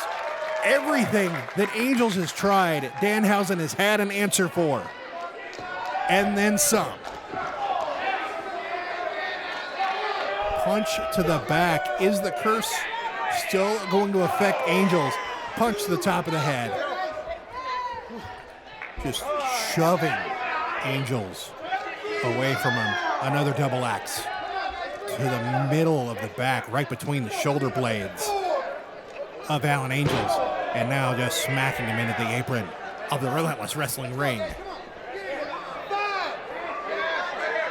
Danhausen taking him over. And a big punch to the head right in front of the lucky fan who got a picture. Alan has got to get out of the blocks. A nice kick to the gut. It gives Danhausen a face full of apron of his own. Alan Angels now throwing Danhausen back in the ring, and Angels looks like he's finally getting underway. Went for it, stuck his head out, but baited Danhausen in with that dragon screw leg whip into the ropes. And now Angels leaping from the second rope and drop kicks the knee that he just whipped. Angels now finally getting underway in this match, making sure that it's not just a one-sided affair. This is monumental. Angels is not going to let Danhausen embarrass him anymore. Punches straight to the face of Danhausen referee, warning him. Angels now. A kick right to that knee. We know Angels' target. Might as well have painted it in bright neon, even though Danhausen's wearing the black tights. Going. He can't even whip Danhausen across to the corner. Danhausen's knee just buckled based upon the punishment administered to him from the front man. Alan Angels dragging him back down, and he has found his weakness, and he is moving towards it like a shark sniffing blood. Dropping his knee right across Danhausen's knee, and now posing for the crowd that doesn't necessarily like it. Alan Angels now locking the knee. He's got some sort of... That is the old lasso from El Paso. I have not seen that move since Eddie Guerrero would employ it back on SmackDown. And that's going way back. Alan Angels, obviously a student of the game. Danhausen trying to crawl towards the ropes. He really needs to get this broken if he wants to have a chance. Danhausen gets to the bottom rope, and the referee is going to force the break. Angels, though, is going to take advantage of every single moment of the referee's count until he has to break to avoid being disqualified. Danhausen is having trouble standing. Danhausen may be injured, but he can still fight from his knees. 2 punches to the breadbasket. Make it 3. Danhausen trying to gut it out. But Angels kicks him right in the stomach. And now what does Angels have planned for Danhausen? Underhooking both of the arms. Danhausen blocks it. Backdrop to Alan Angels. This is Danhausen's opportunity. If he can get that knee working, atomic drop onto the good knee, and a big clothesline. Danhausen now has got Alan Angels in his sights. Cross the ring for the European uppercut. Checks on that knee, makes sure it's still working, and uses it. It uses the good knee as a weapon. He's got Angels doubled over. Slingshot into the ring. Slingshot into the release German suplex. And both men are down. Danhausen rising from the mat and falling again. These are two athletes giving their all. Danhausen rising again and falling again. He is looking towards his jar of teeth.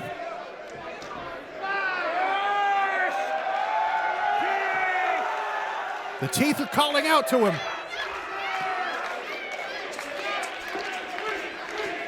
Danhausen now with the jar of teeth. Alan Angels seeing none of it. Quick roll up, 2 count.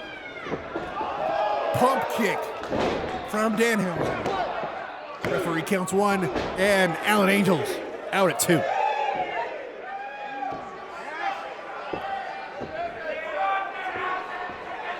Danhausen with the advantage. Saying good night, Hausen. Scoops him up on the shoulders. Oh. But Alan Angels countered. Put him into kind of a modified, it's as if a combination of the figure 4 and the sharpshooter simultaneously. I don't think I've seen anybody do this before. Angels innovating in front of our very eyes, or at least innovating to my eyes, as Danhausen again is forced to try to crawl to the ropes, and he makes it. And Angels again, he's not going to release until he absolutely has to.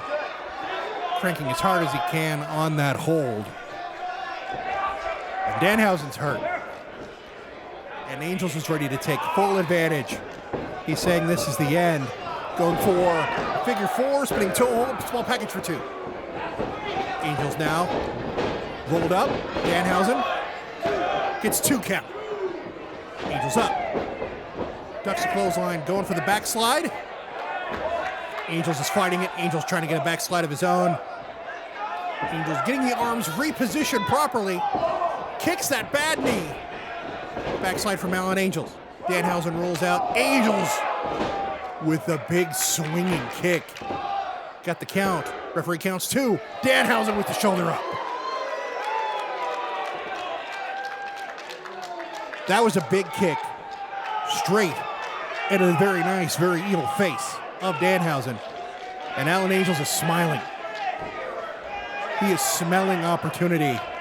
Or maybe he is just smelling those teeth in the jar. I thought he was looking at him, y'all. But maybe he doesn't need him. Maybe he's sensing a different attack. Forearm. Setting him up again. Double arms.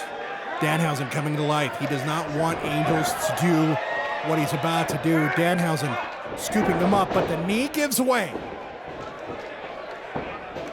Angels just getting punched in the face by Danhausen. Several punches over and over again. If all else fails, punch him in the face. Danhausen took too much time, and Angels hit him with a kick. But what a forearm! Danhausen may have put everything he had left into that, but Alan Angels straight on his back. Both men down, the referee initiating the customary 10 count. If neither man can answer the count of 10, this match will be declared a draw, but goodness, I hope that doesn't happen. And considering how much they're stirring, I don't think it will. Angels now grabbing Danhausen. Forearm to the face, answered with a headbutt. Angels, punch of his own. Danhausen, punch in the face. Forearm from Alan Angels and answered with one from Danhausen. They're going back and forth. They are as Gorilla Monsoon would say, they are unloading the heavy artillery. But it looks like Danhausen's is just a little heavier as he is getting the advantage with these punches. And now just straight up putting a whooping on him. Danhausen off the rope. Just that knee again. Alan Angels has had a target painted on that knee the entire match. And every time Angels seems to be in trouble, he knows exactly what to do. And that's just go right back after that injured knee. Stomp to the chest. Angels now. Now he's eyeballing the teeth. Shaking the teeth in the jaw. And this may not be a good idea. He's put some of the teeth into his hand. Now they're teeth, so it's not a foreign object. And he's trying to force the teeth into the mouth of Danhausen. That's what Danhausen does. But Danhausen shoves those teeth right back into Alan Angel's face, sends him into the corner, snap German suplex. And now Danhausen's going for the teeth. Shaking the teeth. Opening them wide, and he's got a mouthful of teeth.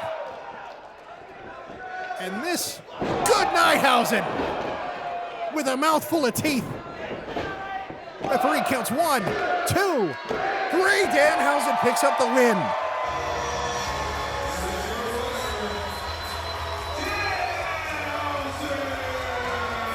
And those are teeth, so that's not a weapon. That's a naturally occurring part of the body. Danhausen with the good Danhausen. Picking up the victory over the front man here at Relentless Wrestling Monumental. Angel's not sure if the teeth on the mat are the ones that were put in his mouth or the ones that were in his mouth before it started.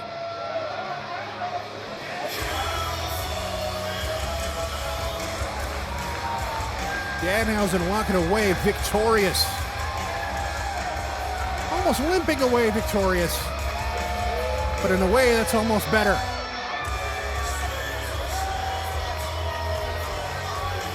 Giving love to the Spokane fans as he makes his way back up the aisle. Love that Danhausen. Yes, you do have to climb the stairs. But now it's gonna get a little more serious. The following contest is scheduled for one fall. Right as I say it's gonna get more serious, New Kids on the Block starts to play. Introducing from the Las Vegas Fight Shop,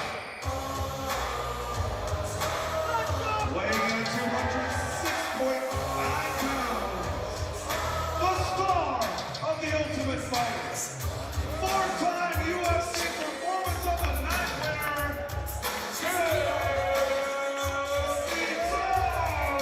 Lawlor! Leader of Team Filthy.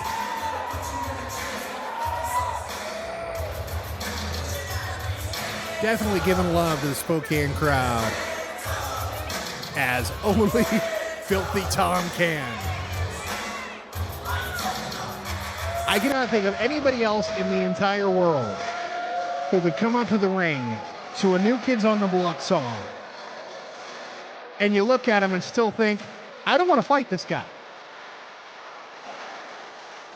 Got the fringe and the tights, getting everything inspected before he enters the ring, much like back in the Octagon days. Making sure he has his mouthpiece.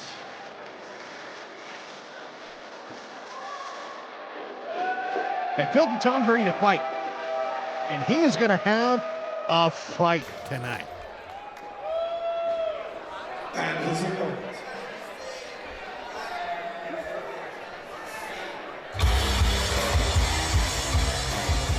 fighting out of Moore, Oklahoma, by way of Anderson, Nevada. His weight tonight is 200 pounds. The GTN, Tyler Bateman. That is a brave fan getting into a bark-off with Tyler Bateman. I would not do that. Tyler Bateman making his entrance. Tyler Bateman was in the 2018 New Japan Pro Wrestling LA Dojo camp, and he has been everywhere. Ring of Honor, Pro Wrestling Guerrilla, Defy, and many more. This is a world-traveled veteran, and he's taking on Tom Lawlor, a world-traveled veteran. Filthy Tom was the first Relentless Wrestling heavyweight champion. Lost that title last month to TJP, who unfortunately has commitments in Japan tonight.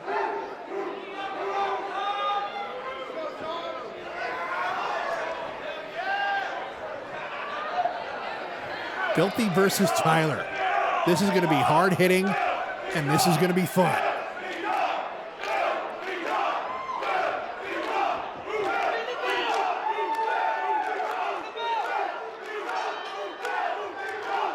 Filthy Tom calling out for the adulation of the fans. He wants everybody in the pavilion to get filthy. But it's not like they're anti-Tyler Bateman either. Those two well-seasoned, grizzled vets ready to fight. And no lockup, just a forearm. And Bateman, gentlemanly enough to allow Filthy to forearm him back. These are two guys who like to hit people, and I think they might also like to get hit too. And we're just having a contest. Bateman with the clothesline barely budges Filthy Tom. Now Filthy Tom's going to get a turn. Comes out the ropes, head of steam, barely budges Tyler Bateman. Now it looks like it's Tyler's turn. Tyler off the ropes, big clothesline. You can tell they hurt, but neither man wants to show it. And Bateman from behind. This was going so well and so gentlemanly. Clotheslines him against the ropes, throws him back out into the middle of the ring. But Filthy Tom clotheslines Bateman over the top rope. Bateman's head may have hit the apron on the way down. And Tom is not just going to let him rest. Going on after him, throws the kick. Bateman catches it, has him on his shoulders, pointing at the ring post. Tom gets off the back of him. Tom almost collides to the post. Double clothesline on the floor. And again. These two are just clotheslining the ever-loving heck out of each other. Tom almost clotheslines the post. In that hesitation to make sure he didn't clothesline the post, Bateman gets the advantage, taking him down to the clothesline of his own. Barking out to the crowd. And the referee out there trying to encourage these two athletes to get back into the wrestling ring for the wrestling match. But I don't think either's interested right now. Backbreaker to Filthy Tom from Tyler on the floor. Tyler Bateman now. He's getting some space. He's setting up the aisle, and Tyler Bateman's not the kind of guy who's just going to leave. He's getting this space for a reason. And now, I guess Tyler isn't going to wear these tights. He's getting ready to wear some trunks. Referee laying the count on him. Tyler now, head of steam, jogging down. And all of that momentum has him colliding with the arm of Filthy Tom Lawlor. Might have stole the pants thing from Tom, because of course Tom usually likes to wear the smaller fight shorts under his jean shorts. And now where in the world is Tom going? He is not only creating space, he is going all the way around the Northern Quest Resort and Casino Pavilion. Is he going to go play a hand of cards in the middle of this match? No, he's coming back around. He's coming back around, building momentum, coming down the aisle with a big kick to the face of Tyler Bateman. Filthy getting up close and personal with the Relentless fans, and now it's his turn. The jean shorts with the fringe are gone. The fight shorts remain. And giving the ladies a little bit of a show. And some of the guys too. I'm not, pro wrestling anti-hate here at Relentless Wrestling. After that kick, Bateman is able to kick out. If he'd have just tossed him in and went for the pin right away, he might have got him. Because there was a lot of momentum on that kick. But there's more coming from Filthy Tom. Just a strike right to the face. Tom saying, come on, bring it. Squaring up, and a chop. Normally it's Filthy who's doing the chopping, and the chopping, and the chopping. Filthy Tom, of course, went half of the Chop and Roll Express with Brian Alvarez. Though he'd probably hate it that I'm mentioning that since they never won a match together. Another chop from Tyler Bateman. Big elbow in the corner. He has got Filthy right where he wants him, and even more so now, just straight up biting him. And nope. Punches. Filthy taking advantage of all of that striking training in the Las Vegas dojos. And now, just using all of his body weight to squeeze down onto Tyler Bateman in the corner. And a big, almost buzzsaw-like kick to the side of Tyler Bateman's head. He's trying to roll him out, get him away from the ropes. Got the cover, 2, and Tyler Bateman gets the shoulder up.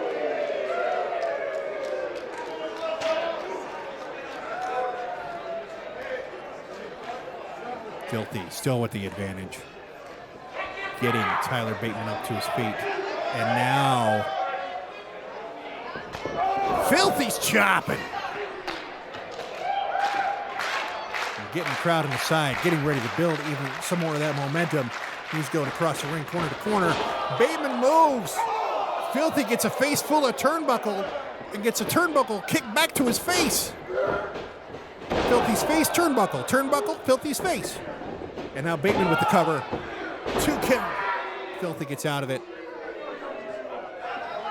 Bateman not happy with the referee's count.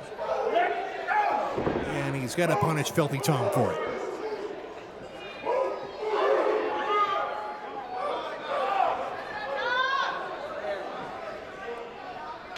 And another chop. Those, you can all but feel them in the room.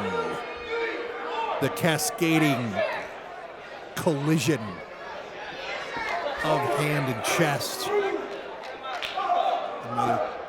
And this looks like a Super Dragon violence party. Chop, punch, kicks him down. Filthy down in the corner, trying to pick himself up as best he can after the punishment that he's received from Tyler Bateman. Tyler sizing up Filthy. Spits into the hand. That's the second time that he spit into the hand. And Filthy's countered. We're going twisting tornado DDT. No, a tornado guillotine. This is a choke. But Bateman's still a little too strong. Drives him into the corner buckle. And ducks the clothesline. Filthy now. Gary in the corner. And Filthy now. That is a great way to take advantage when your height is not as 1. 2, no. Bateman has got the height advantage, so Filthy just DDTs him off the ropes, negating the height advantage that Tyler has. And Filthy saying it's over. Filthy saying he's going to put him away. Stalking the man. Rear naked choke, sleeper hold. Tyler Bateman counters, get him up on his shoulder in a fireman's carry. It takes him over with the Death Valley driver.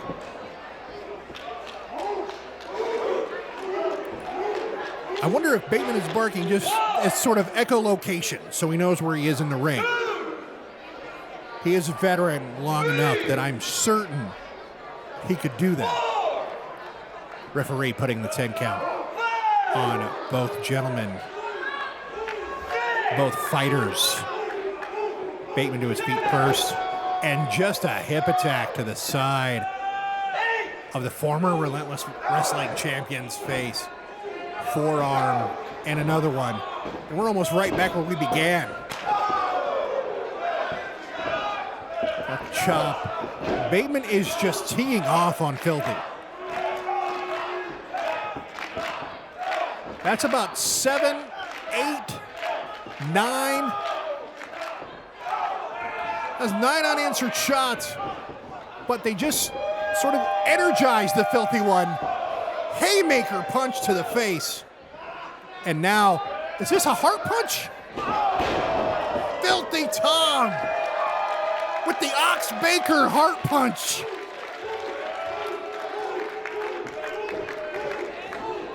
Boy, is he a student of the game. Going from one side of the ring to the other. Diving shoulder block into the midsection. Off the ropes. Tyler countering. Shoulder with the forearm, soul butt, knee lift. Off the ropes. Filthy counters with a spear. And now Tom Lawlor's feeling it. Ducks. And a big side slam from the Filthy one. Going for the cover. Before he counts 1, 2. Tyler Bateman gets the shoulder up. But Filthy says that's okay. While we're here, Anaconda Vice. Filthy trying to get either the tap out or the pin. It can go one of two ways when you've got the Anaconda Vice. Tyler Bateman wisely rolling to his stomach, breaking that Anaconda Vice, making sure that he didn't get choked out there by the former UFC fighter. Atomic drop there. Bateman now. Vertical suplex. That's all but a brain buster. Bateman now, eyes wide open. Barking with his dogs at the Northern Quest Resort and Casino. And now he's moving that elbow pad. He's got evil intentions. That was a sick elbow. But Filthy kicks out.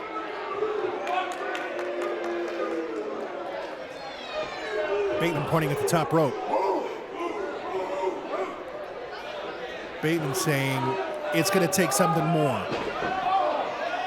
And it would, because Filthy answers him, meeting him in the corner with a big punch. And don't take it to that because Filthy's wearing the fight gloves, that those punches aren't hard. The padding is there to protect the puncher more than the punched. And Filthy, with the Kimura in the corner, both men on the top rope. Is that a Kimura plex? And now he's got it locked in. And Tyler Bateman taps out.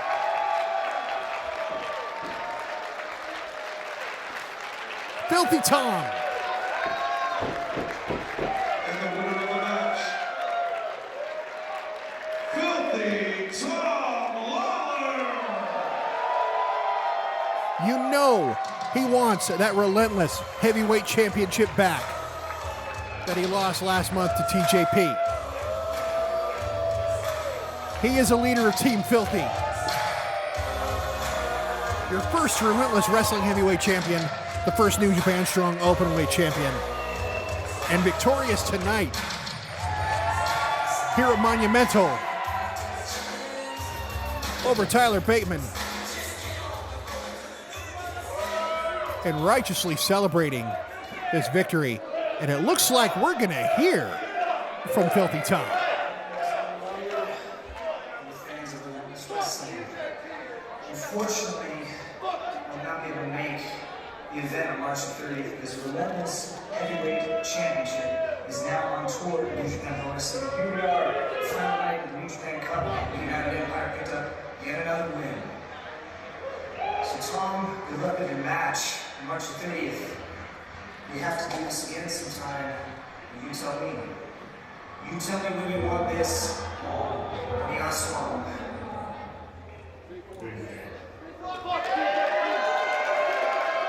TJP trash talking Filthy all the way from Japan.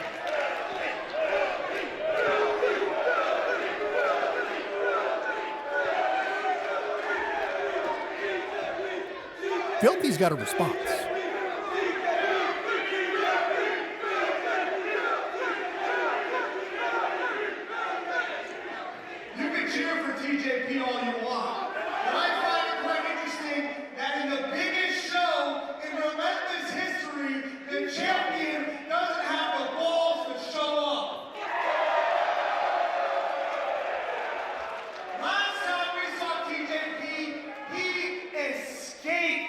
with the title. Next time, he's not gonna be so lucky. So TJ, I checked your international commitments. I checked the calendar. And it looks to me like May 4th is a great time for Filthy Tom Lawlor to dab all over the ass wag. So let's bring it on May 4th. Sign that match. TJP and Filthy won last month, was a classic. And if they're gonna do a rematch for the title on May 4th at Relentless Wrestling 25, I wanna be there. And you should too.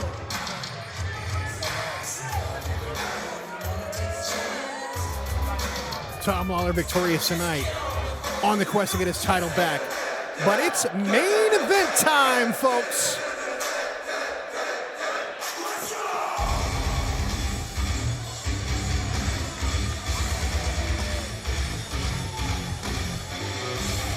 Clad in red, Zayne. Regular tag partner of the Murder Hawk Monster, Lance Archer in New Japan Pro Wrestling. The most recent Honor Rumble winner back in 2021 in Ring of Honor.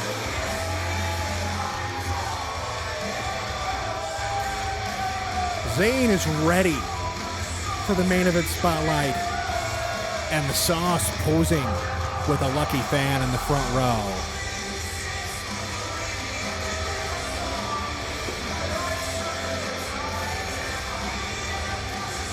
Telling Mantis what's what.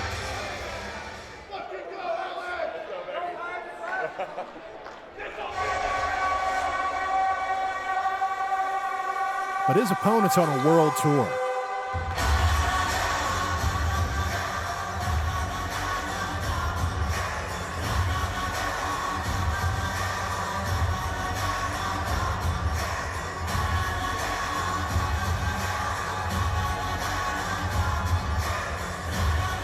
He's making us wait for him. And when you're this caliber, you can.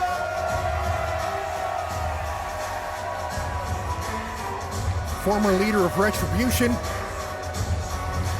Sorry, Mr. Ali, for mentioning that statistic. He could have stayed on television every week and just collected a check, but he knew he was more talented than what he was given. And now Mustafa Ali is stepping into the main event of Relentless Wrestling Monumental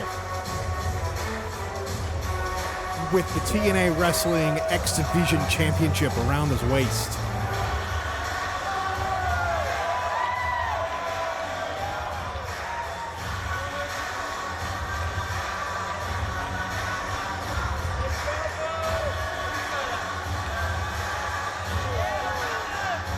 Giving love to the fans who have stayed loud and proud here in the pavilion.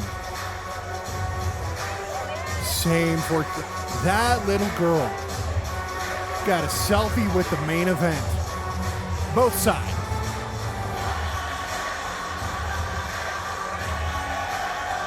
Oop, Ali hesitating. And now he's in the ring. He's ready to go. Bringing in the adulation from the crowd and showing off that beautiful belt. With your main event introductions, it's TKS Mantis. Introducing first, weighing in at 630 Supreme Tacos from the nearest Taco Bell drive-thru, the Sauce,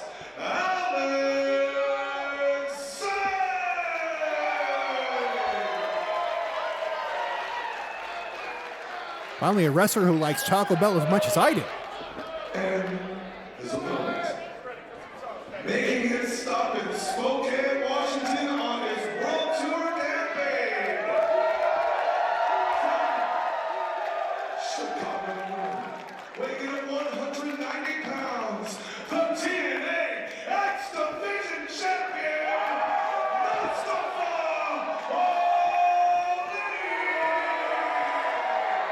In Ali we trust.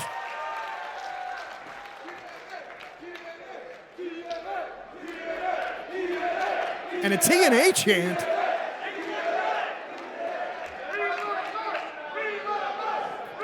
Waving off the TNA chant. But more than encouraging to the Relentless chant from the audience here. This is a main event.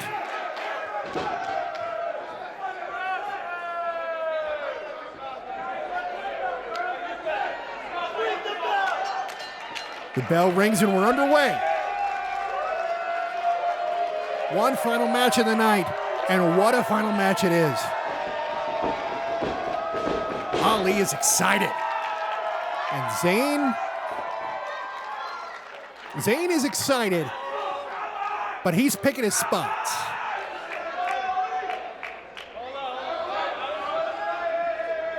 I'm actually really looking forward to this. I got a lot of respect. And a respectful handshake to kick this off. Ali showing Alex Zayne respect and vice versa. Collar and elbow tie up here in the middle of the ring. I am stoked to be calling this match. Neither man really getting an advantage. It breaks up. Ali steps back for a moment to reassess. Zayne's got a bit of size on him. Probably going to have a power advantage over Mustafa Ali. Another collar and elbow tie up. Mustafa now going for the arm. Arm ringer. Alex Zayne counters. Mustafa counters back. Zayne counters. Ali. They're going back and forth, ringing each other's arms. And Zayne with a big advantage, sending Ali down to his back, getting the arm barred there. Referee checking in to see if Ali's going to give up, but I don't think he's going to quit this early in the match, if ever. Rolling out. Rolling back. Mustafa rings the arm. Alex reverses, goes into the corner, leaps out of it, back off the ropes, and a hurricanrana right there. And Ali's not even breathing heavy. And Zayne is kind of wondering what hit him. But he's got a smile on his face.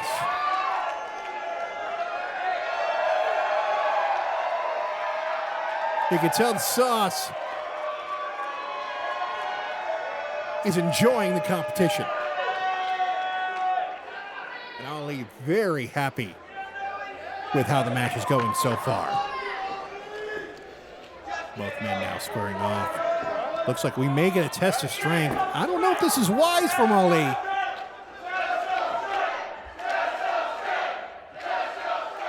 But the crowd is encouraging it.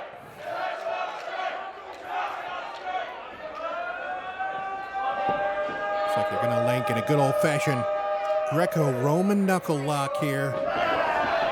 Zayne, not Zayne, Ali. Twist around, getting the armbar. Now Zayne. He's going to do a little flipping and flopping out of the armbar. Gets the hammerlock. Side headlock now onto Ali. Ali forcing him back into the corner. He's going to send him off into the opposite side. Ducks the boot. Zayne rolls out. Ducks a clothesline.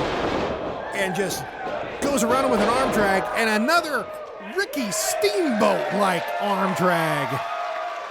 And Zayne standing tall over Ali.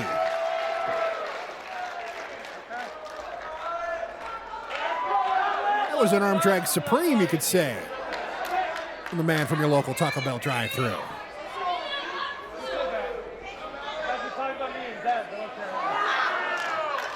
And now, back to square one. Ali talking to the crowd. That's what's great about independent wrestling. You don't get this kind of interaction at a corporate wrestling show. It is only when you get to this independent level that you are this close to the action. Ali ducks the tie-up, waist lock into the side headlock. Zayne tries to lift him over, but Ali takes him with the headlock takeover and now controlling him.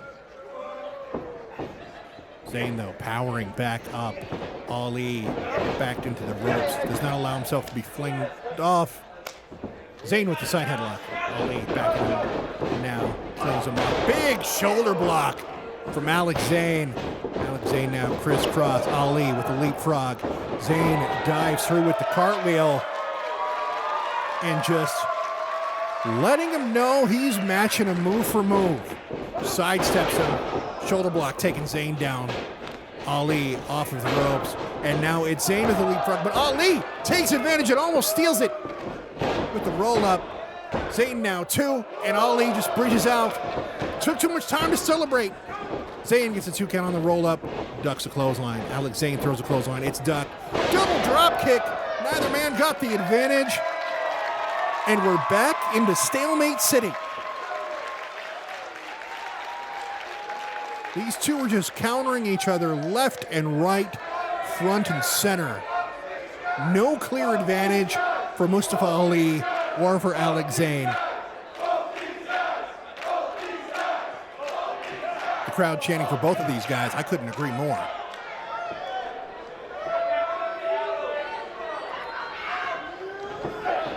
Another lockup here in the middle of the ring. Zayne with that size advantage. Starting to push Ali back in the corner, but Ali is trying to take advantage. Zayne now with a handful of hair to get Mustafa Ali into the corner. We're going to see a clean break. No, Ali shoves him out. So Zayne shoves him back. Forearm. I think the gentlemanly stuff is going out the window. And now Ali pulling on Zayne's hair, who just takes him down with a big forearm right on the jaw. Alex Zayne now taking advantage. A knee to the gut. Forcing Ali back into the corner. Zayne now serving up the chops. Ali staggering out of the corner. Kick to the gut. Mustafa now into the ropes. And an elbow. Taking Alex Zayne to the mat. Ali, just a cute little kick to the head. I don't know how much damage that does, but it's got to be demeaning to be down on the mat and having your opponent just go doink right to your head.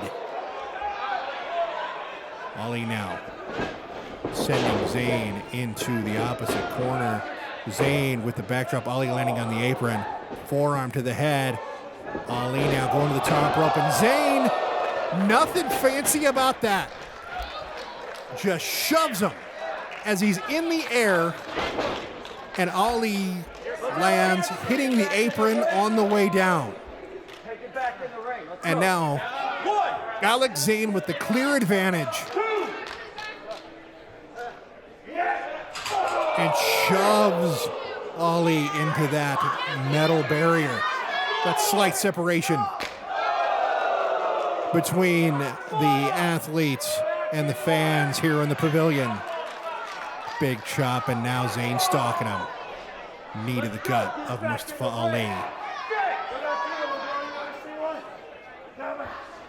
And now Zayne asking this side of the room if they want to see a chop, and wisely breaking up the count. Nobody wants to see this match end in a double count out. Especially not Zayne while he has the advantage. Or so we thought. A kick to the face and a dive to the outside. He dove so hard, I think he broke the barricade.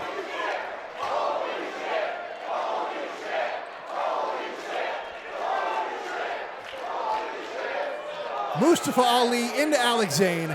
Alex Zayne into the barricade. The barricade buckles. I hope everybody in the front row is okay. They look fine. Drop kick by Zayne into the head of Ali. Ali coming right into your living room there through the camera. Zayne! Oh my goodness! Leapt to the middle rope, moonsault. He hit his legs on the barricade. Referee checking on him. I'm going to presume, yep, he's fine. He's up, he's walking, and Alex Zayne has got the advantage.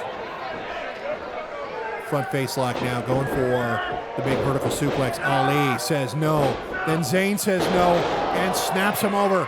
Quickly rolls into the cover. He got a 2 count on Mustafa Ali. Zayne now sees he has the advantage, and he's going to put his weight on him. Chinlock on Ali. And you heard the referee. He said no. Zayne telling Ali to give up. And Ali trying to make his way to his feet, find a way out of this chinlock. 1 punch, 2. And Zayne just throws him down by the hair.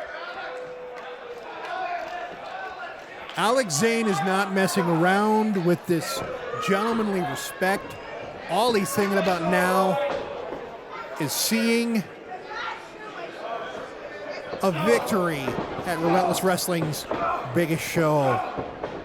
Ali now, series of forearms. Whip Zayne into the ropes. Zayne, though, saw it coming and countered with his own back elbow. Goes for the cover. Ali gets his shoulder up at 2. And now, got a hold of the arm. Ali makes his way up. Zayne is definitely taking advantage of his size. Goes for the back suplex. Ali on his feet, or so we thought. Zayne snapping him down to the DDT. He reached to hook the leg and then for some reason thought better of it. I have a feeling that if he would have completed reaching for and hooking the leg, that we would be looking at the Sauce celebrating with a whole lot of nachos tonight. But Ali able to kick out. Both men now making their way to their feet. Zayne with the obvious advantage, stalking towards Mustafa Ali. Zayne now gets him in the corner. Big forearm shot. And he has got ill intentions, setting up Ali onto the top rope. Zayne's going to join him. And is raining down that forearm. And now we're going to see a superplex. Nope. If it's up to Ali, we're not. Ali, gourd buster from in the corner. And now rolling in with a clothesline. Coming back with another one. Ali putting Zayne in the corner. Big chop. He's going to send him across. Nope. Reversal. Zayne coming at him. Ali gets out of the way. Zayne stops short, but Ali with a kick right to the face. Slingshots in. Rolls for a neck breaker. Zayne staggered back into the corner, and Ali is thinking something. Double knees. And now Ali getting Alex Zayne set up in the corner. Big smack upside the jaw. Ali now doing to Zayne what Zayne tried to do to him earlier. But he flips out of it. Zayne leaps and gets met with a drop kick by Mustafa Ali, who goes for the cover. 1, 2, no. Alex Zayne gets his shoulder up. Both of these men seemingly having answers to everything with the other attempts. This is a main event worthy of a show called Monumental. Mustafa Ali now to his feet first. Just all but demanding Zayne get up. Hooks him up. Vertical suplex, no. Zayne making use of that size advantage, but Ali takes him. Zayne gets behind. Ali flings him off. Zayne grabbing him for the tilt-a-whirl. Ali reverses it into another DDT.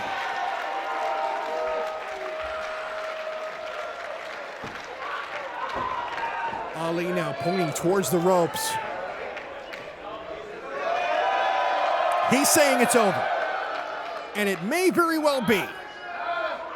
Ali now on the top rope. Oh, Zayne saw the 450 coming and gets out of the way and just sidesteps him, sending Mustafa Ali into the corner buckle. And both of these men are spent. No matter what Ali seems to try, Zayne finds a counter. No matter what Zayne tries to execute, Ali has a counter. Slow to get to their feet. Both of these combatants, neither willing to give up. Neither wanting to give the other the glory of winning this monumental main event here at the Northern Quest Resort and Casino. Forearm to the face. They're on their knees and they're fighting. Ali answers with one back. Zayne trying to find him, and he does with a punch. Ali answers back. Zayne with a forearm. They're just unloading on each other, now on their feet. Back and forth. Ali now starting to get the advantage, starting to build that momentum, or so we thought. Discus clothesline from Alex Zayne, but Ali is able to get to his feet in the corner, meets Zayne with the boot. Zayne now rolling. Ali. Oh my goodness. Zayne flipping into the Rana and a sort of reverse slam too. Ali kicked out. I'm not sure how. Going for the powerbomb. Ali counters. Super kick. Ali. Poison Rana. Reverse Rana 2. Alex Zayne gets the cover. 2. Alex Zayne kicks out.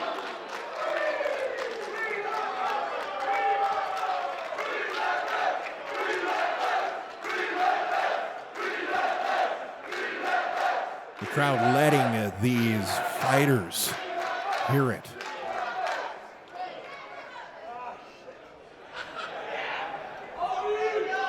Ali, not 100% at this point. Neither is Zayne. Ali rolling in. And he tried it one too many times. Zayne met him with the pump kick, answering him in the corner. Big power bomb. Referee counts 2. And Ali just gets the shoulder up.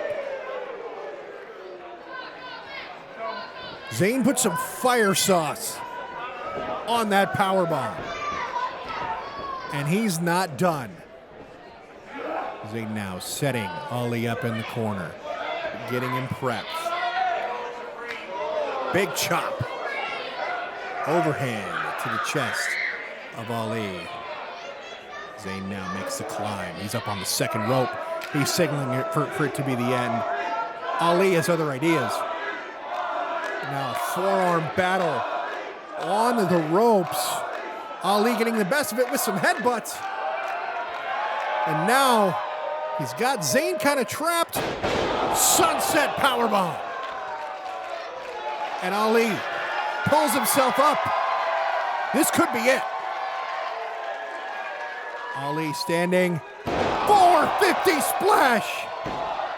2, 3, Mustafa Ali's World Tour stop.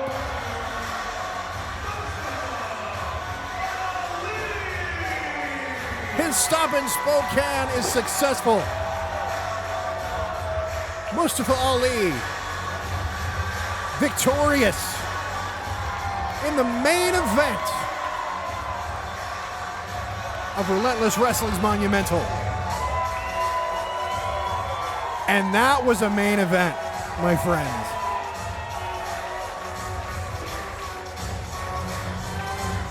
These two fighters, these two athletes gave it their all. And Ali wants the microphone.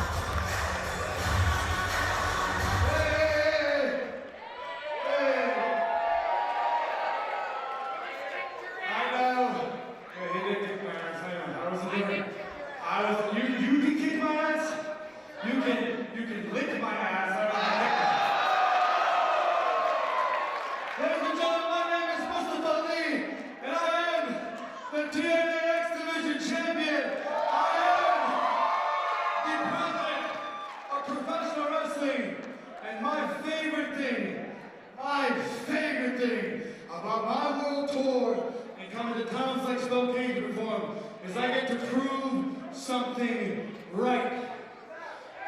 A lot of people told me when I tried to request my release from WWE 2 years ago that I was crazy, but I knew I was going to bet on myself.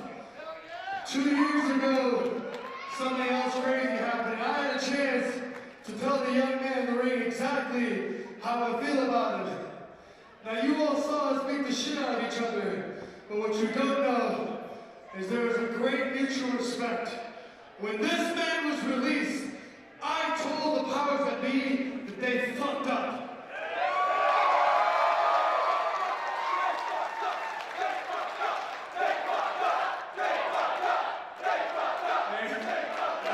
That makes two of us, right?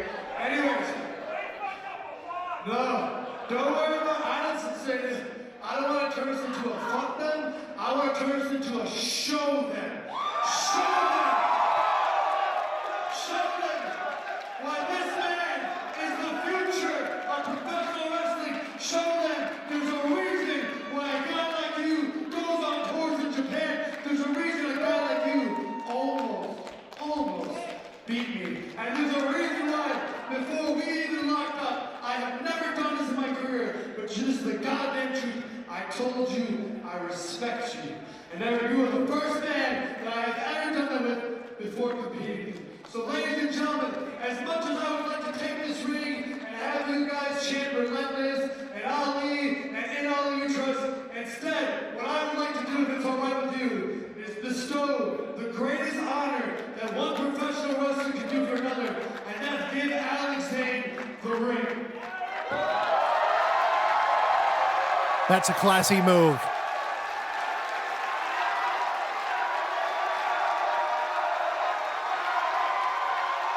Zayne brought it.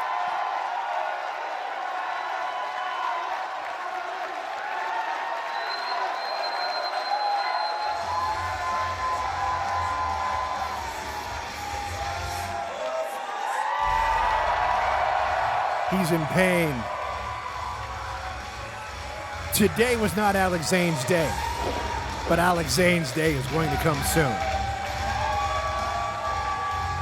And he is soaking in a well-deserved adulation from the crowd and from Ali. What a match. What a main event.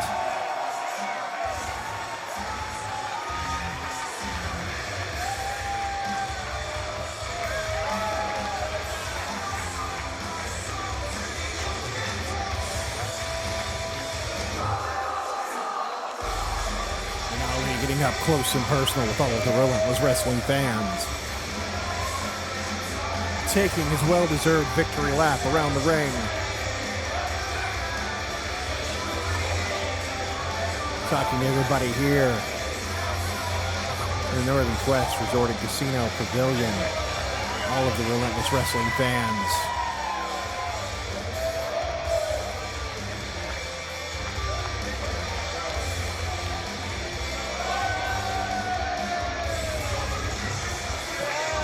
Bringing the little girl into the ring. What a photo op. Not just a photo op with Ali, but also in the ring.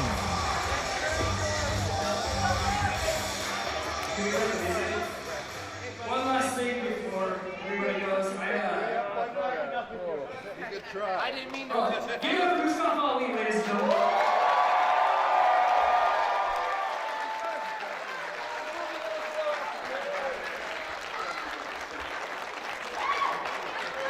Mouthpiece with the microphone. No.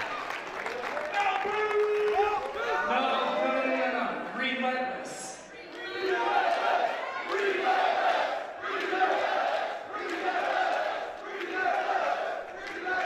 I've said it before, I'll say it again. I'm going to go off of what Chase James said. This is living a little kid's dream. This is something that I always thought was the coolest shit since I was 3 years old. Thank you guys so much for allowing all of us to live our dream. This is incredible. We cannot thank you enough from the bottom of my heart. Thank you. Thank you so much for spending your hard-earned money to be here with us tonight. And I hope when we come back, and we will be back, that you guys will be here to join us. Is that right? On top of that, please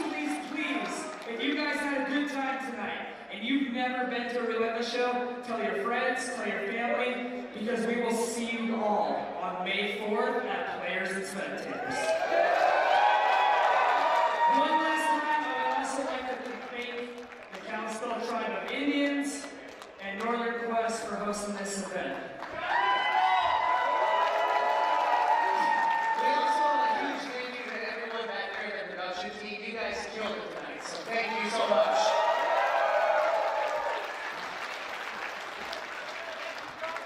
Let's give a round of applause, everyone. Thank you so much. Thank you to you. Give yourselves a round of applause. Give Northern Quest a round of applause.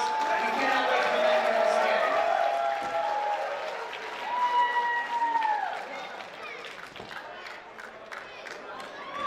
It's gonna get messy. Oh, pyro! Well, confetti! Ladies and gentlemen, thank you for joining us for Relentless Wrestling Monumental. We'll be back on May the 4th for Relentless Wrestling 25 because we are relentless.